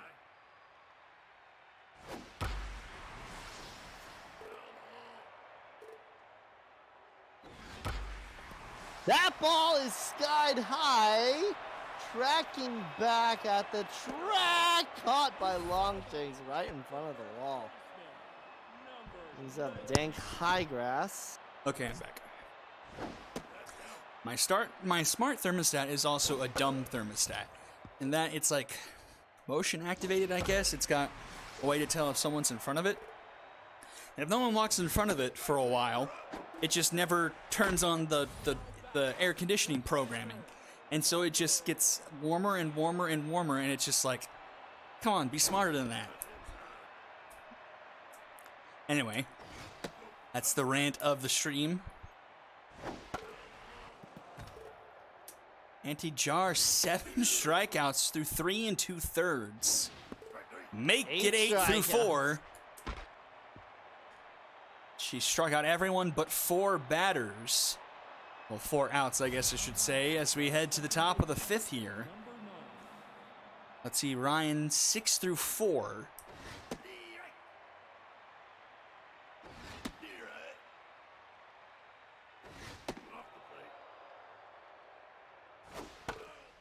Is NHL based out of Toronto? NHL? Yeah. You're asking the wrong person.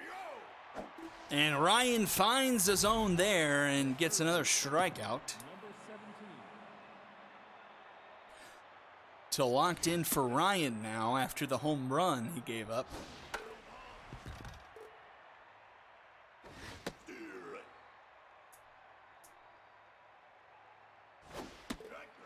And another strikeout.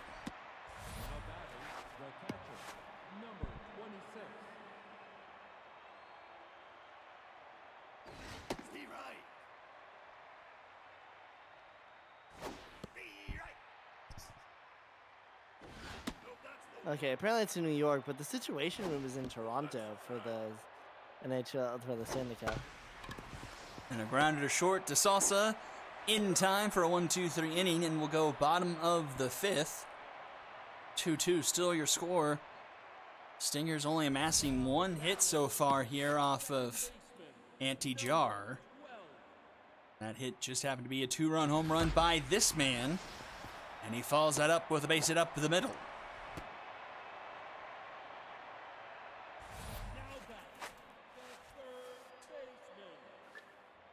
See if Zarbi can shake his former team here. Not that he didn't play, but his lore. Hit and run, but fouled off. 1-2 the count. Swing and a miss.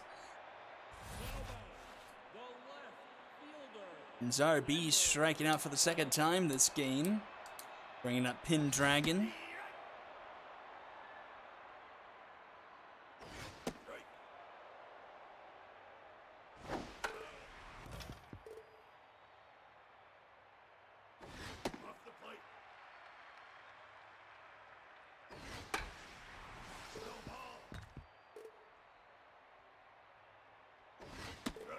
And my word, I wish the strikeouts were still on the screen. I think that's double digits now. For Anti-Jar, she is racking them up here.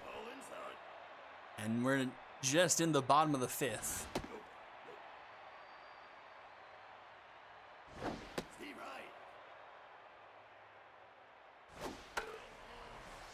Ten strikeouts I saw on the board there through 5 2/3.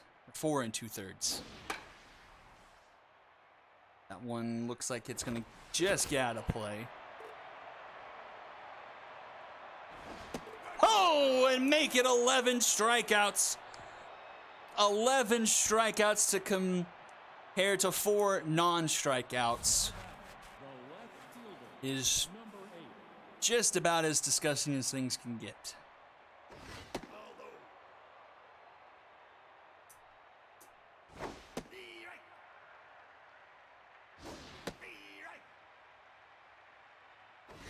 Robin Ryan with 8 of his own here through 5. 2-2 the count. Swing and a miss, make it 9. 20 combined strikeouts here in game 2 of the Epic Conference Finals.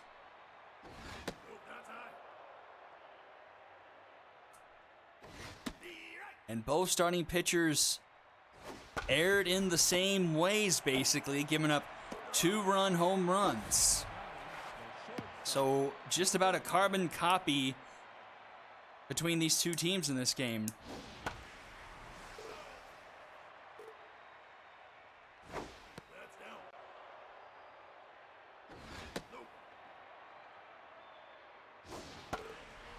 This game is just on a knife's edge. This is game 1.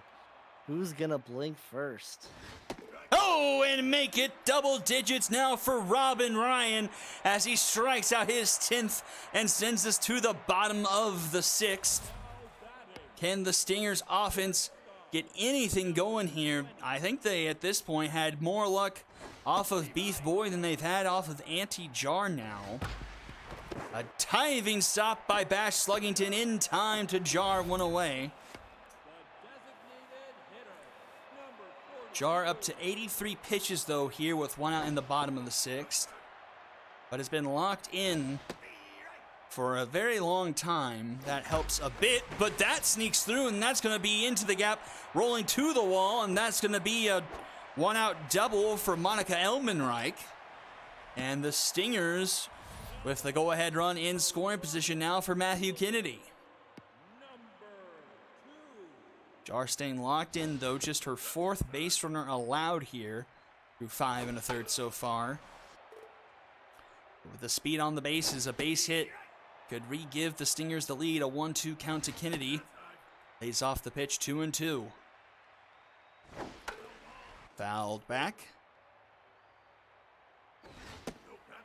Laid off another one. Count is full. Swing and a miss. Make it a dozen strikeouts for Anti-Jar, and it's 2 away now here for Dank Highgrass.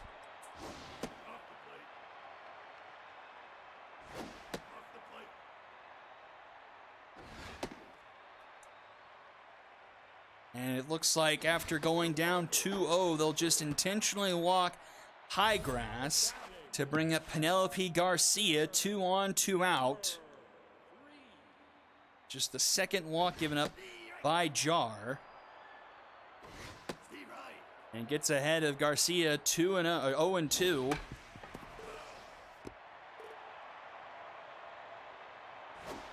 100+ pitches now from Jar here, trying to finish off the 6th.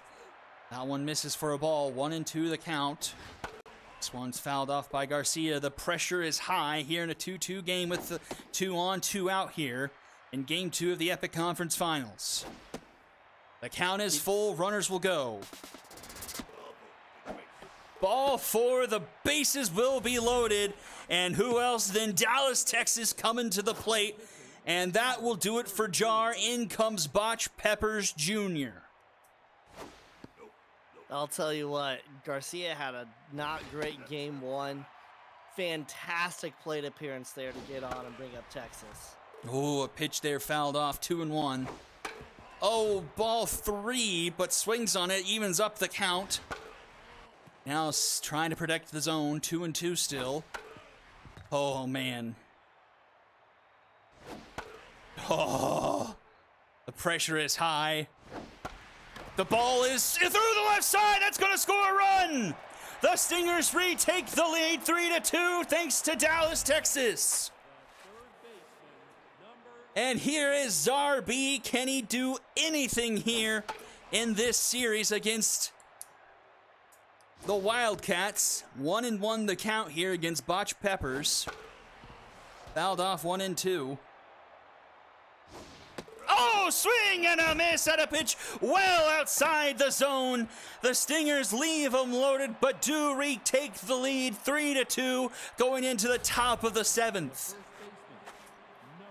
Now let's see what Robin Ryan can do on the flip side. His pitch count is up into the 90s as well, and Sluggington singles up the middle to start off the top of the 7th. I'm wondering what kind of leash we'll see on Ryan here, and then who will be the first out of the bullpen. California did all right, and then Norms did not do all right, and Leia was kind of 1-2 to Durr. Swing and a miss. 11 Ks now for Ryan. Brings up Bobby Jimbo. Ryan staying in the game, locked in 95 pitches here. Misses 1-0. Fouled off 1-1. Runner is going, hit and run, back to Ryan. Ryan to second for 1. The Dragons special turned by Robin Ryan. A fantastic play by the ace on the mound for the Stingers sends us to the bottom of the 7th. An amazing bit of fielding by Ryan to get the runner at second despite having the head start on the hit and run.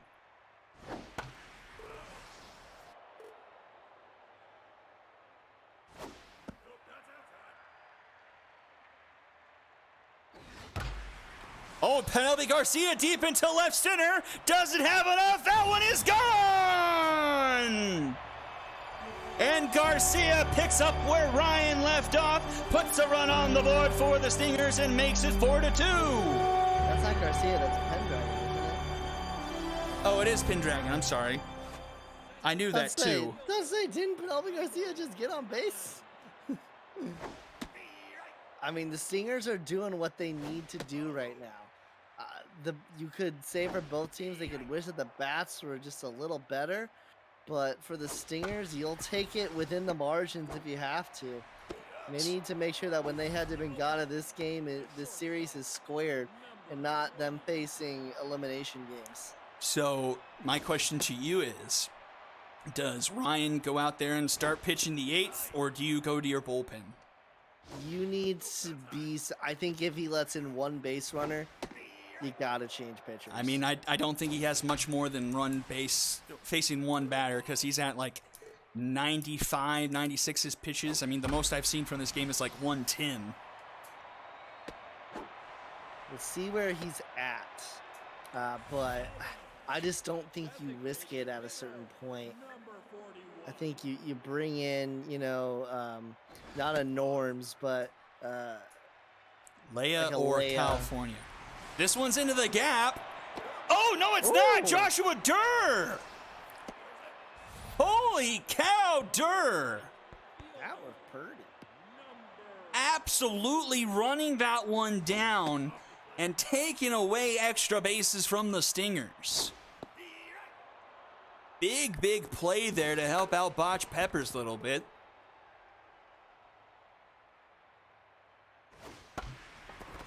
This one is going to be bombered specialed into left. That puts 2 on, 2 out now.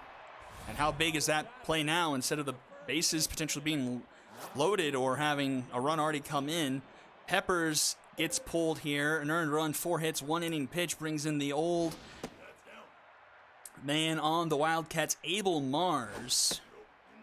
Probably the longest tenured Wildcat now that's on the major squad, apart from Whitney, I'm guessing. Oh, this one floating with a pull in right. It's foul. Just foul. Highgrass missed a 3-run shot.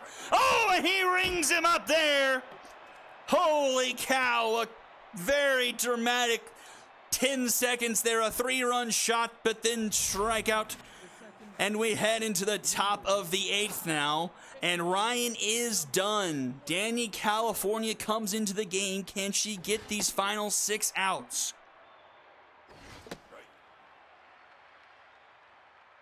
Stingers need to get a win out of this. Do what you need against the bottom of the order and then face the top of the order and the top of the 9th. It's a full count to Bash. Grounders are B with a diving stop. The throw in time. A great play by B.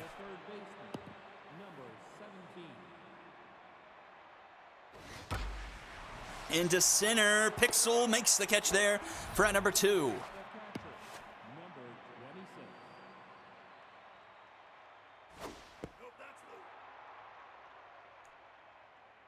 Someday now. Oh, almost gets hit there. 2-0 the count. 3-0 the count. Finds zone there on the curveball. And finds zone there on the slider. Full count. Strike 3 called. The curveball. Danny California battles back from 3-0 down to get the strikeout and to send us to the bottom of the 8th. Stingers looking for a bit more of insurance, leading by 2 here in the home half.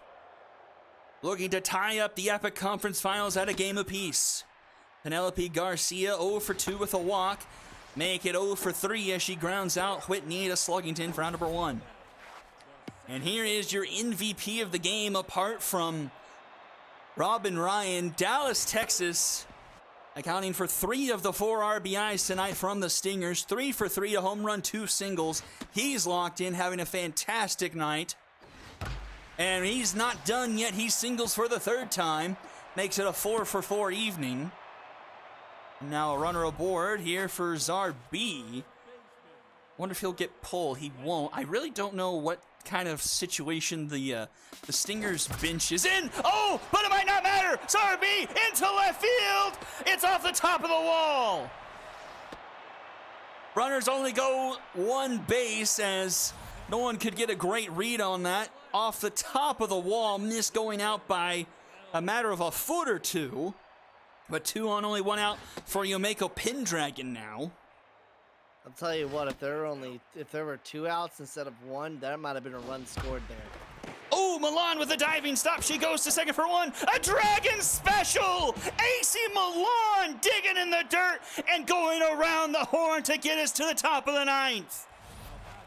A fantastic play by Milan. That's a hard play to get 1 out here in the SSBL, let alone turn a Dragon special with.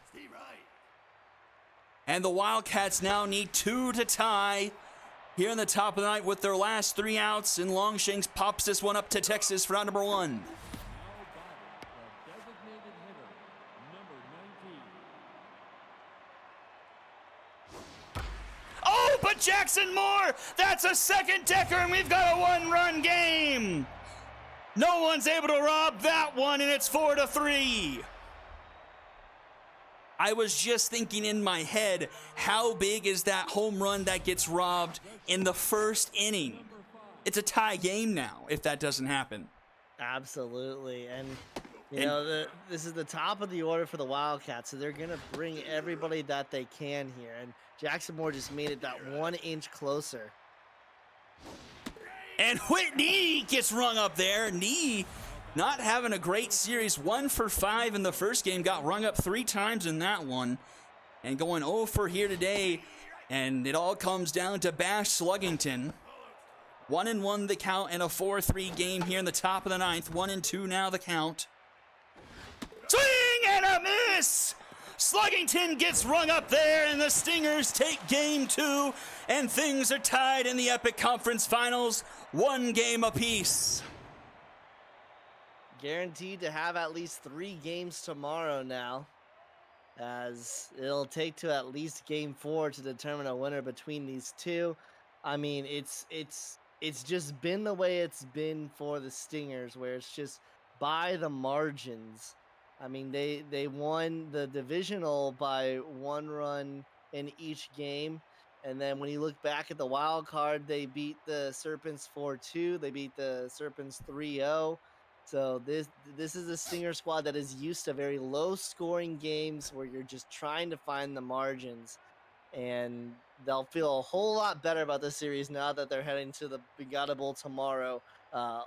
With a squared series as opposed to looking down the barrel of trying to win 3 straight. And the difference in the game, like I mentioned, the robbed home run by Matthew Kennedy in the 1st inning. Not only does that tie the game, who knows what that does to Robin Ryan. He probably doesn't even nearly last what he does. He goes 7 in this game. Probably doesn't make it that long if he gives up a 1st inning home run. And so that play there, absolutely monumental, but holy cow, 28 combined strikeouts. Look at that. Okay, Whitney in the series now. Whitney 1 for 9 and I think 7 strikeouts now. Yikes. But Moore doing Jackson Moore things. 2 for 4 with that home run there in the 9th. Longshanks and Moore, they did this last game. They both had home runs and they both were a big part of the offense in game 1 and doing that here in game 2, both combining for home runs. But only 2 other hits outside of Moore and Longshanks in this one, Sluggington and Bash. 9 hits on the other hand for the Stingers, most of them from Texas, 5 others, DeSalsa, Elmenreich, Kennedy, B, and Pendragon, but B also striking out 3 times. Loss goes to Jar, 12 strikeouts through 5 2/3, 3 earned, Peppers with an earned run through 1, and Mars, 1 of the third, no earned. Win goes to Ryan, 2 earns, 7 innings pitched, 11 strikeouts, no walk issued by the Stingers pitching, and that's a big one. If you don't give up free passes as a team, you make them earn it. That's pretty strong. MVP Dallas, Texas, Robin Ryan, and Jackson Moore the fourth. Well, one series is tied up 1 apiece. Can the Gauchos tie their series up 1 apiece? Final game of the night coming up right after this. Don't go anywhere. You're watching the SSBL on Twitch.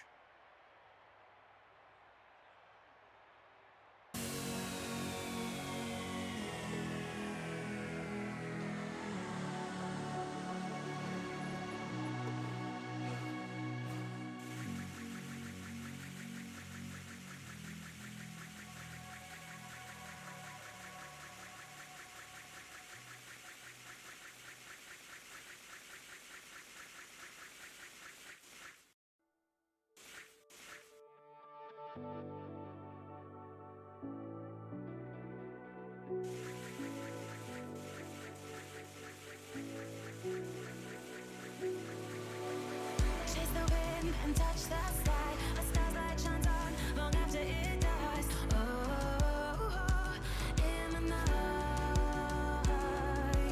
I live every day as if it's your last. Our memories been bright like beacons of the past. Oh, in the night, now we race against the sun. Now we race against the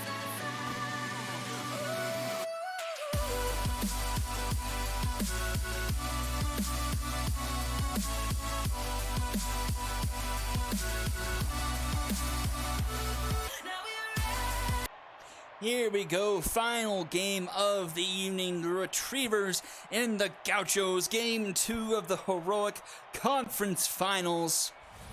Can the Retrievers push the Gauchos to the brink of the elimination? Or can the Gauchos tie things up at a game apiece? This one into center, tracking that one is Blanco and makes the catch for number 1. The designated hitter, number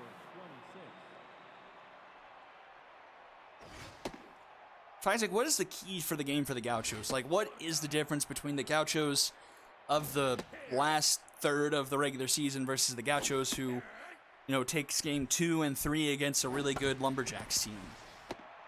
It's the bullpen. Your bullpen is just susceptible to absolute mojo at peak just desperation. There needs to be some sort of confidence. If there's one thing that like the Gauchos had when they lost, 6 of 8, it was just like they weren't the same team that went 10 and 3 in any regard. This is a team that is one of the best in the Heroic and need to act like it. It is no question that the Gauchos are a better team on paper in every way to the Retrievers, but the Retrievers, they got that dog in them. They got that dog in them, and it shows in the way they 5-0'd the Overdrafts this season, the way they 3-0'd the Dragons, the way that they are 8-0 Brutus in the playoffs. Banger! That ball is definitely heading out. We're going to have to go back and do a chart of Brutus Banger's performances in games the Gauchos win this postseason, because he seems to be the key to the Gauchos offensively. He hit 2 home runs in the second game against the wrong fielders. I'm pretty sure he hit a home run in the third game. And then I don't think he did anything in the first game against the Lumberjacks, but did in the second game. So he's got like at least 4 home runs this postseason, I want to say. But to finish my point, the 2-run shot will certainly help them here. But the Dogs I feel like towards the end of the regular season into now, have just absolutely played with some swagger. Like, I know this is a video game, but it's just like you just get that sense from them. And that's what the Gauchos are lacking. They're lacking that confidence.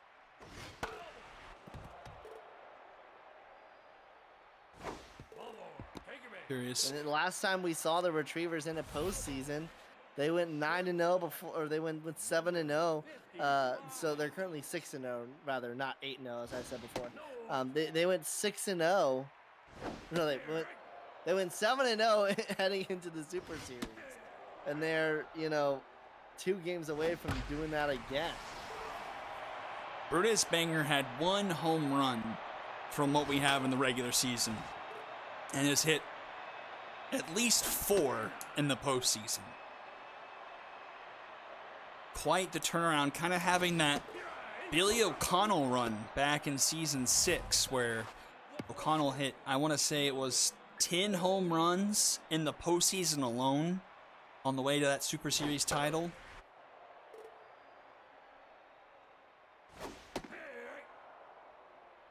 And now Cade Six pitching with the, Cade Six just pitching with the lead outright. Here in the first, that one's deep, but hanging up there. And it's going to be caught by Dion at the track for out number 2. That one looked like a tie game, but didn't quite have enough. She did 1 more scoop of Wheaties this morning. Going into deep center in any park is just, you got to have that little extra oomph. Hanging and was losing speed, and it ended up finding the glove of Dion. But Buns gets a base hit, puts 2 aboard now with 2 outs. And Raman Nunez, who had himself a really good game in game 1, flips it to Banger, though, for out number 3, and the side is retired. 2-0 your score here going to the top of the 2nd inning.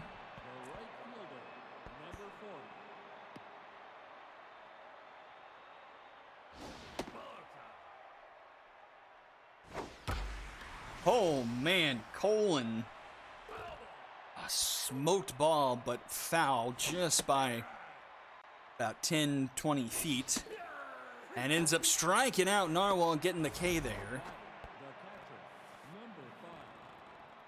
Both pitchers pitching 20 plus in the first inning. Very interesting to see how that progresses throughout this game.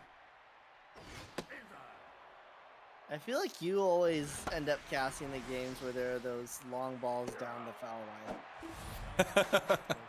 I do get teased by the game quite a bit, I feel. 2 quick outs here. Sophia Billups up to the plate. She was the lone run on the board for the Gauchos in game 1. Had that home run into right field. And she strikes out swinging.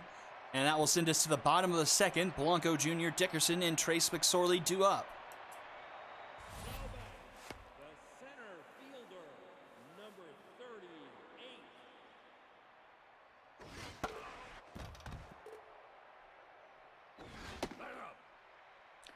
So Narwhal bounces back nicely. And the Retrievers keep on adding 20-plus pitches to Six's count here, and that's going to be a leadoff walk drawn by Blanco Jr. Brings up Barbara Dickerson. The vibes I get from this Retriever squad is the same I got from the Gauchos last season, where it was just like, they've got so much talent, and I'm more so worried about where they're going to be next season. Obviously, they have a 1-0 series lead here, and they very much are in the driver's seat to win this series. But I just feel like this is the Gauchos had to wait a season, right, in order for them to fully settle in. Mm-hmm. In fact, let me look up. Did the Gauchos win game 1 of that series last season?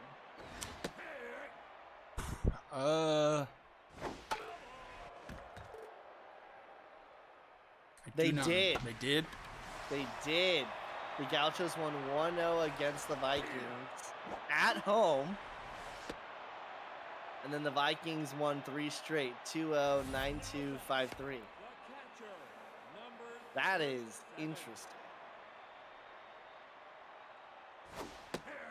again, we are far away from this being a given thing, and the Gauchos have yet to prove that they can consistently play up to their level. But that's just the vibes I'm getting from here are there is one team that is clearly on paper the better team, and there is another team that is just on the cusp of like having like a really solid window.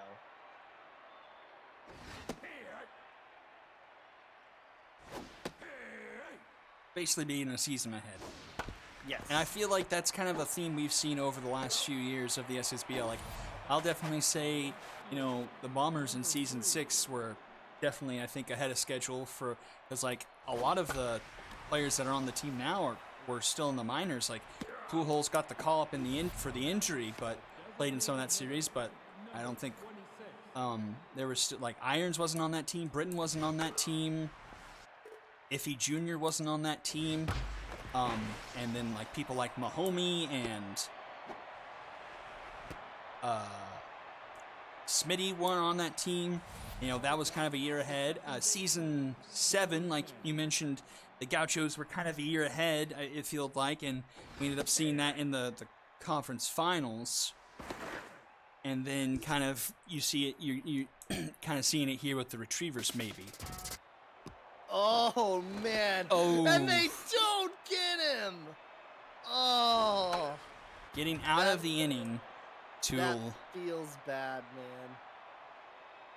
having a runner in scoring position now for Jay Watt with Tough Out activated. Imagine if that triggered RBI, man. Yeah.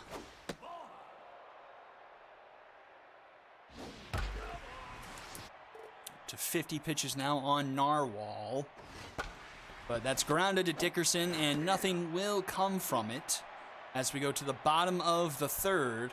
Top of the order due up for the Retrievers, still trailing 2-0 here. I mean, you look at Season 4 was the Gauchos' first season. They went 7-7. Season 5, they realized that they needed to tank. They went 1-13. Season 6, they went 4-10. So they had 2 seasons of just utter abysmal. Ugh. Last season, went 8-6, ended up going to the conference finals. So two seasons of tank. You look at the Retrievers. They went 9-5 the season that they made to the conference finals. They decided that, all right, we're going to go ahead and tank. They went 6-9 season 6. They went 3-11 last season. They went 10-7 this season, and they're in the conference finals. It's like carbon copies of each other, almost. Interesting. Okay, 6 was locked in, but gave up a walk. And here is a dangerous Maggie Slowitz, and as Puppet mentioned earlier, we have kind of a showdown in this series. You've got Maggie Slowitz versus Jay Watt, the top 2 picks of that draft all those seasons ago. 0-2 the count to Slowitz. Popped up. That will stay in play, and that will be out number 2. It was the season 7 draft, so it was just last season. Oh. I believe. Yeah, I think you're right. Yep, season 7. If nothing else, the Retrievers can pride themselves in that they're getting Cade 6's pitch count very high. But it won't matter if they can't convert as we go to the top of the 4th after Barry Bun strikes out. Banger Hex due up here, and Banger. The difference in the game, the 2-run home run. Oh, you know what's absolutely crazy is that there are the first 22 picks of the season 6 draft. All right? Every single one of those players has been to the postseason. Every single one of them. Except for one. Except for Can you one. name the one player in the season 6 draft, the first 22 picks, that has not been to the postseason yet? Okay, someone who hasn't been in the postseason since season 6. Have to be maybe a Walker or a I'll go ahead and answer this for you. Angel. The teams with picks that draft: Bombers, Stingers, Wrongfielders, Retrievers, Vikings, Gauchos, Unicorns, Wildcats, Dragons, Angels. I don't really think there's any way I'm gonna get this. Is it I'm gonna get the names backwards. It's the Angels girl, Monica Angels- Elmenreich. So, well, Monica Elmenreich is currently in the postseason right now. Oh, okay, Sophie Neuenmuller. I get those names mixed up. It wasn't a girl. It Oh. was the first ever male drafted by the Angels, Kaladin Stormbless, who is currently in the minors of the Serpents, Right. and okay. in fact is the only first round pick that is still in the minors. Interesting.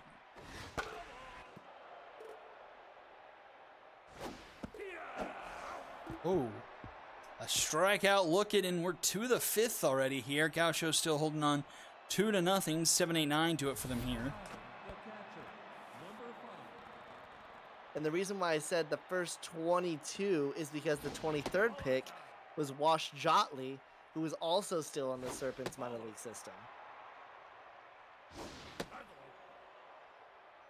Wait, what is the Angels outfielder that has a Josh-like name? Did Was that- it a season 8 pick? Was Wash Was Jotley it- not is traded? No, it's not Donnie JT. No, there's an Wait, you're right. Wash Jotley is on there. Got traded from the. You know what? Because the Serpents has Kaladin Stormbless, so that makes sense.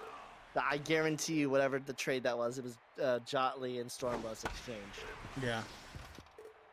That makes sense. Crazy Eight Legs. This isn't pennant race. This is AI baseball. Rounder McSorley goes to second for one. Dragons special turned. A nice double play there. 2 away now for Neon Dion. But it looks like probably get into the bullpen here sooner rather than later, as we're up to 70 plus pitches on Narwhal here. Rounded to McSorley in time for round number 3. Bottom 5th we go. Retrievers looking to get the offense started here. 8-9-1 due up.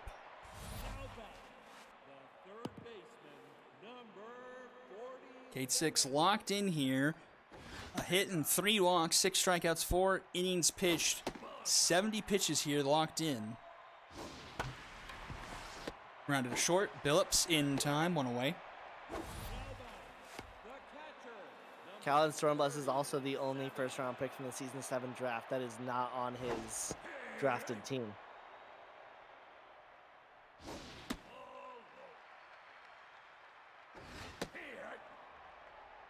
One, 2 to Honey Bear. Ooh, just misses inside 2-2.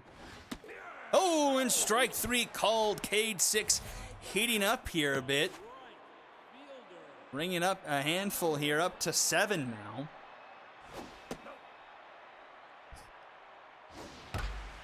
Oh, but that's going to be a base hit into the gap. That's going to roll to the wall, and that will be a 2-out double for the Retrievers. One swing away now for him. I mean, you know, this is a team that has constantly defied expectations. Like our expectations were in the ground for them halfway through this season, and they have routinely just turned convention on its head. That's going to get down. It's going to roll into the gap, and that will score a run. Sammy Ferrari makes it 2-1. Anyway, please continue. So, I mean, and now they're one swing away from not only potentially tying the game, but even taking the league. And you got the #1 overall pick in the Season 7 draft here to do it.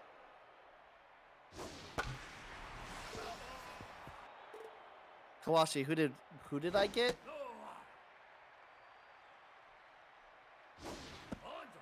Full count to Slowitz. And Slowitz into center, but that's going to be a play. Oh, what happened there? What? happened to Dion in center field? Now pitcher, number 18. Please, somebody clip that. I have no idea what I just witnessed. That's some Houdini right there.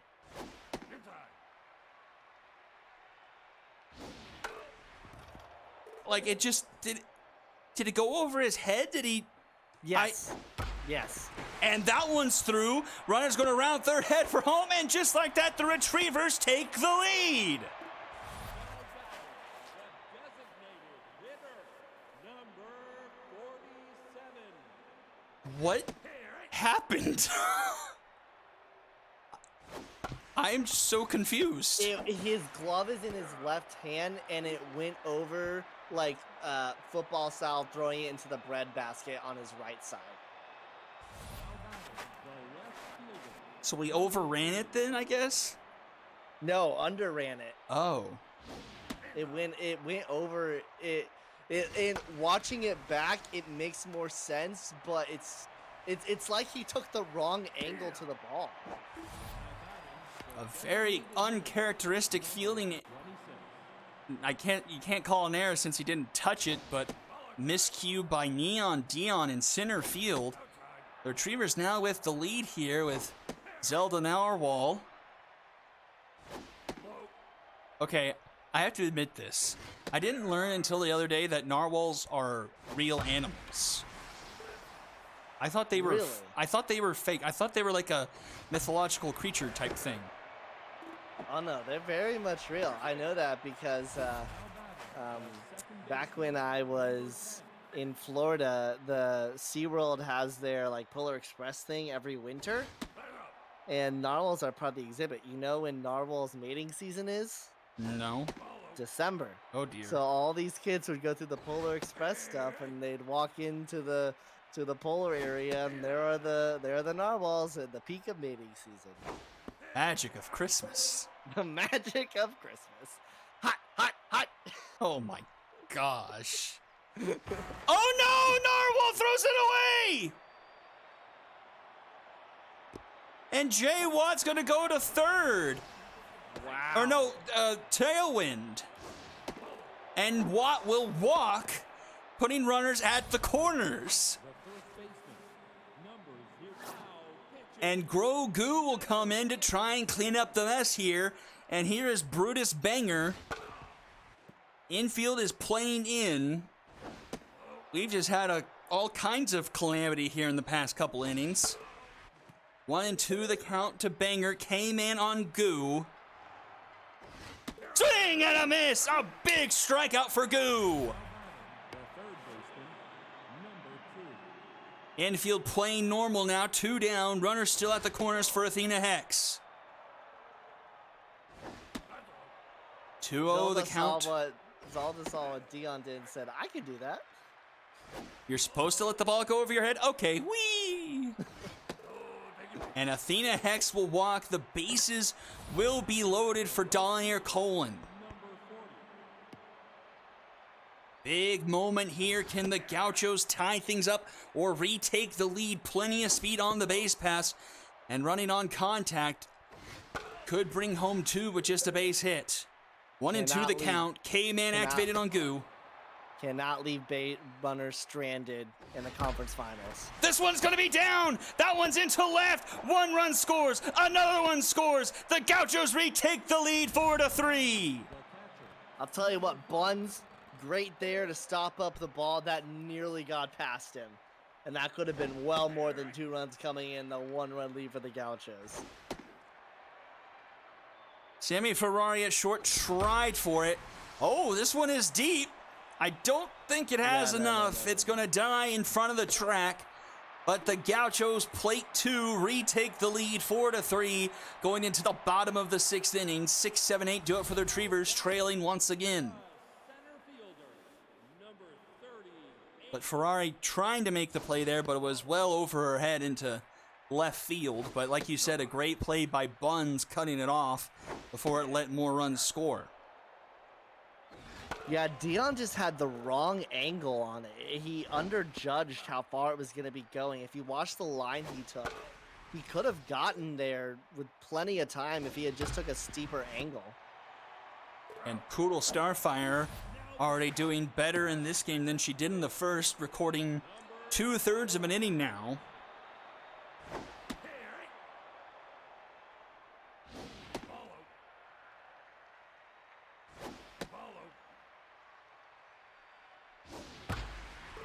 All right, ball but foul. 2-2 to Barbara Dickerson.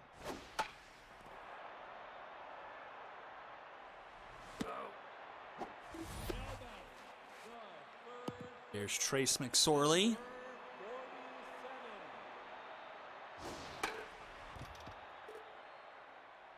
And that's going to be an easy play for Billups to retire the inning. Top to the 7th we go. 4-3 your score. Billups, Dion, and Biscuit do up combined 0 for 9 tonight here. Billups 0 for 2 intense. Ogru got a big strikeout when he first came in, but walked Hex and then allowed Colin to get a base hit and scored 2 to send us to this 4-3 score we have now.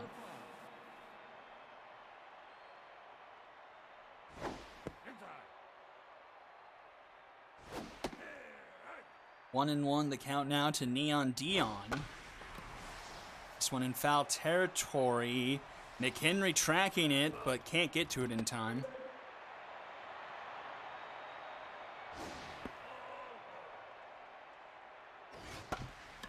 Grounded to short. Ferrari is there in time for out number 2. The left fielder, number 3. And that's to Slowitz. 1-2-3 inning for Goom. We'll go to the bottom of the 7th. 9-1-2 due up for the Retrievers, trailing by 1 here. Are they gonna pull him? Oh, They but will, for but for Tater. French They got the Tater. wrong pinch hitter. They got the wrong pinch hitter here. You get to see the hero of the divisional rounds for the Retriever, Yankee Nobrim, in this series. 3-1 for French Tater. Ooh, that one finds his own there, full count. But French Tater will draw a walk. Leadoff runner aboard now for Harold McHenry. Double and a walk so far today.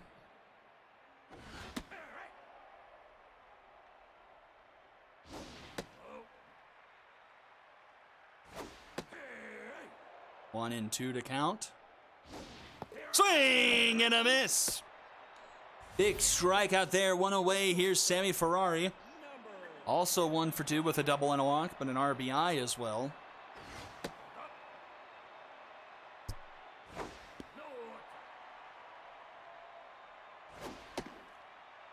.3-0 the count to Ferrari. Fouls that one back. Into center field. Dion will make this play for round number 2. And that will bring up Maggie Slowitz. 1 for 3 with a double as well.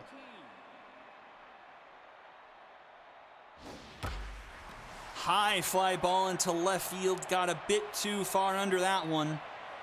And Biscuit will make the catch for round number 3 and send us to the top of the 8th. Tailwind, Watt, and Brutus Banger due up for the Gauchos. And Tater will get pulled.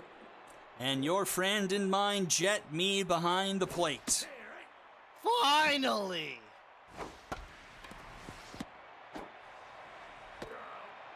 Put a real man behind the bag. If y'all are new to the league, Jet Me, that's a name you will never forget. His stats were better than where he is currently, but he never was a great player and was just absolutely ridiculous in Season 5. Part of the reason why the Retrievers even went to the Super Series. He was an all-star. He's been benched ever since. Wasn't it Kerwin Karp that started the season for them in Season 5? Kerwin Karp, that's a name that you never forget. He was the man who was a all-star, part of the major reason why the Retrievers even made it to the Super Series that season. That's the catcher. Oh, that Brutus Banger does it again! Oh my gosh, an absolute crushed into center field. 484, and it's 6-3. The third baseman, And the way that the Retrievers just haven't been taking advantage, number 52. you just have to think that 6 might be enough. Have a postseason Mr. Brutus Banger. The right fielder, I mean, that's what the Gauchos were missing in those last 3 games of the regular season. They were missing that long ball. They were just missing anybody that can generate runs. I mean, they have now scored 6 runs off of, I think, 5 hits. Anyfold now into pitch. And he will draw a walk. now batting the catcher, number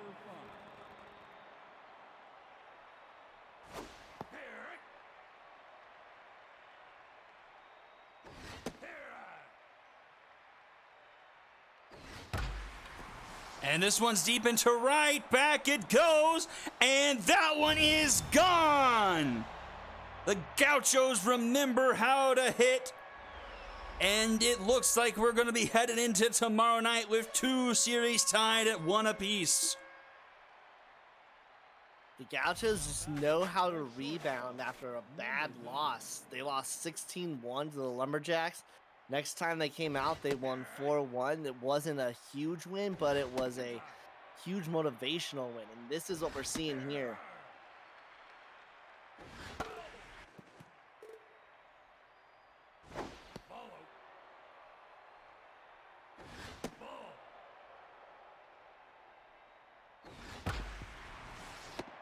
To short Ferrari in time. But the Gauchos plate 4 in the top of the 8th. Make it a 5-run game. Buns, Nunez, and Blanco have their work cut out for them. Fielder, number 25.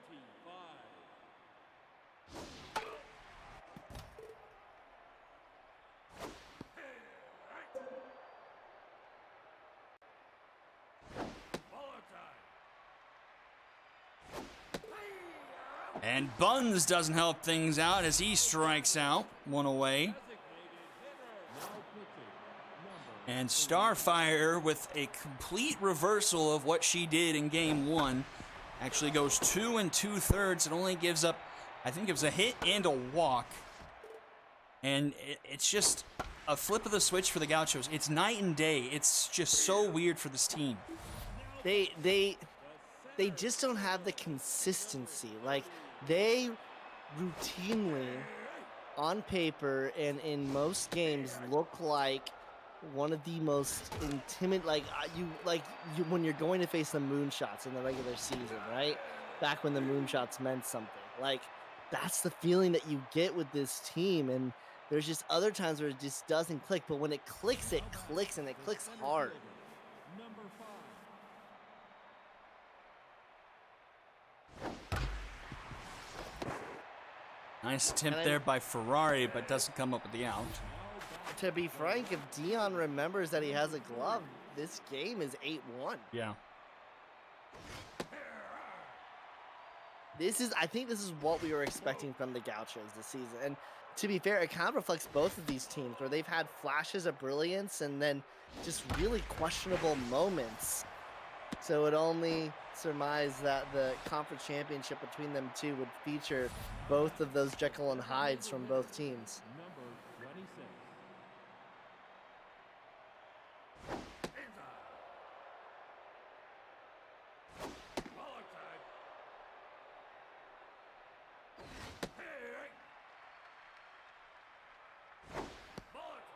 Gauchos looking to put up some double digits of their own here.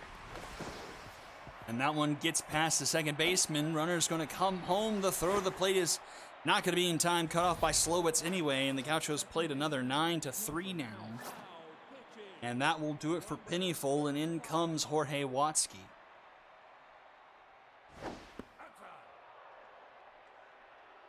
And we're quickly closing in on the first ever loss in a non-super series for Puppet. Oh, wow. And it'd be the first loss in a non-super series for the Retrievers since season 3.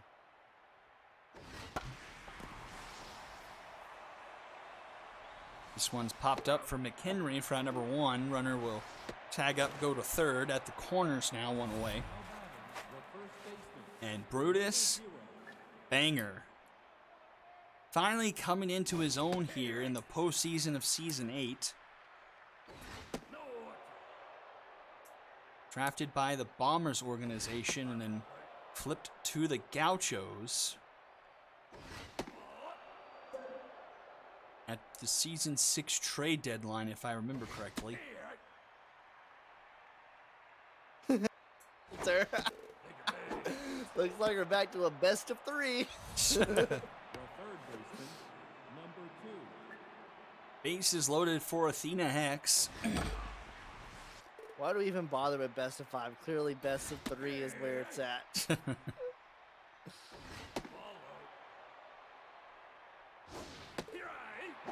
Hex strikes out.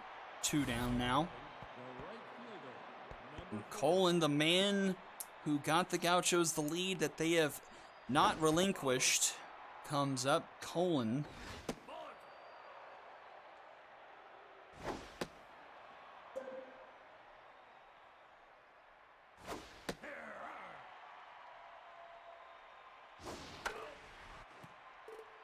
Full count, Retrievers runners will won. go.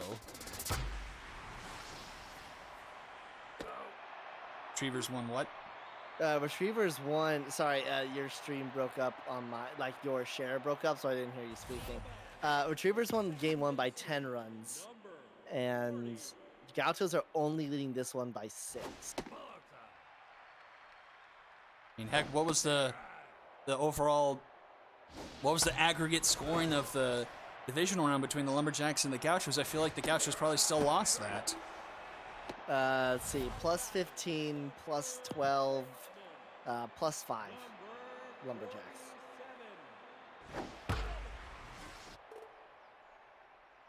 Granted, with that said, the Gauchos scored 2 more runs in the entire series than the Lumberjacks did in that bottom of the 8th of game 1.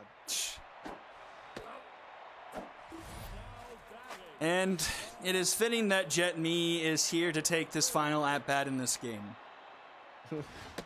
I was thinking of Jet Me. He's a season 4. Kerwin Karp came to supersede him. And fitting in for Jet Me and into the game, and we're tied up at 1 game apiece in both series as the Gauchos take this one 9-3. Thrashing in the final 4 innings, scoring 7 unanswered runs. Retrievers only getting 5 hits in the game. 9 hits for the Gauchos, 3 from Tailwind and a pair from Banger. Banger, those 2 hits being 2 home runs. 4 of their 9 runs coming from Banger. Big difference in strikeouts, 12 for the Retrievers offensively compared to 6 for the Gauchos. 5 hits, 2 of them from Buns, the other 3 from Slowitz, Ferrari, and McHenry. Win goes to Starfire, a absolutely role reversal of her game earlier today. 2 2/3, only 1 hit, 1 walk, 2 strikeouts. Weber goes 2 2/3, only and records 3 strikeouts. Loss goes to Narwhal, 4 earned through 5 1/3. Goo gives up a pair through 2. Pennyfold gives up 3 through 2/3, and Watsky an inning in relief as well. Banger, Steel, and Tailwind are your MVPs, and that will do it for night 1 here in the Conference Championship week of Season 8 of the SSBL. Same time, same place tomorrow. Any closing remarks from you for game or for day number 1, Fizek? I mean, we are set for a minimum 4 games tomorrow, potentially 6. Hope you're ready. Got those vocal chops write it up because I've got a feeling at least one of these is going to end up going to a game 5.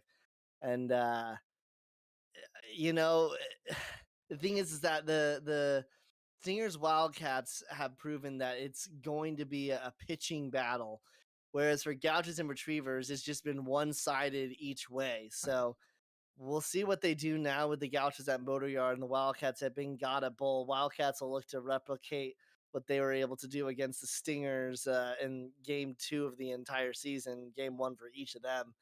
See if another 19-4 is pending. I highly doubt that, but you never can quite tell with the SSBL. But that will do it for the stream tonight. As I mentioned, same time, same place tomorrow. And this is Chicken Sandwich signing out. I'll see you all tomorrow, guys. Have a good night.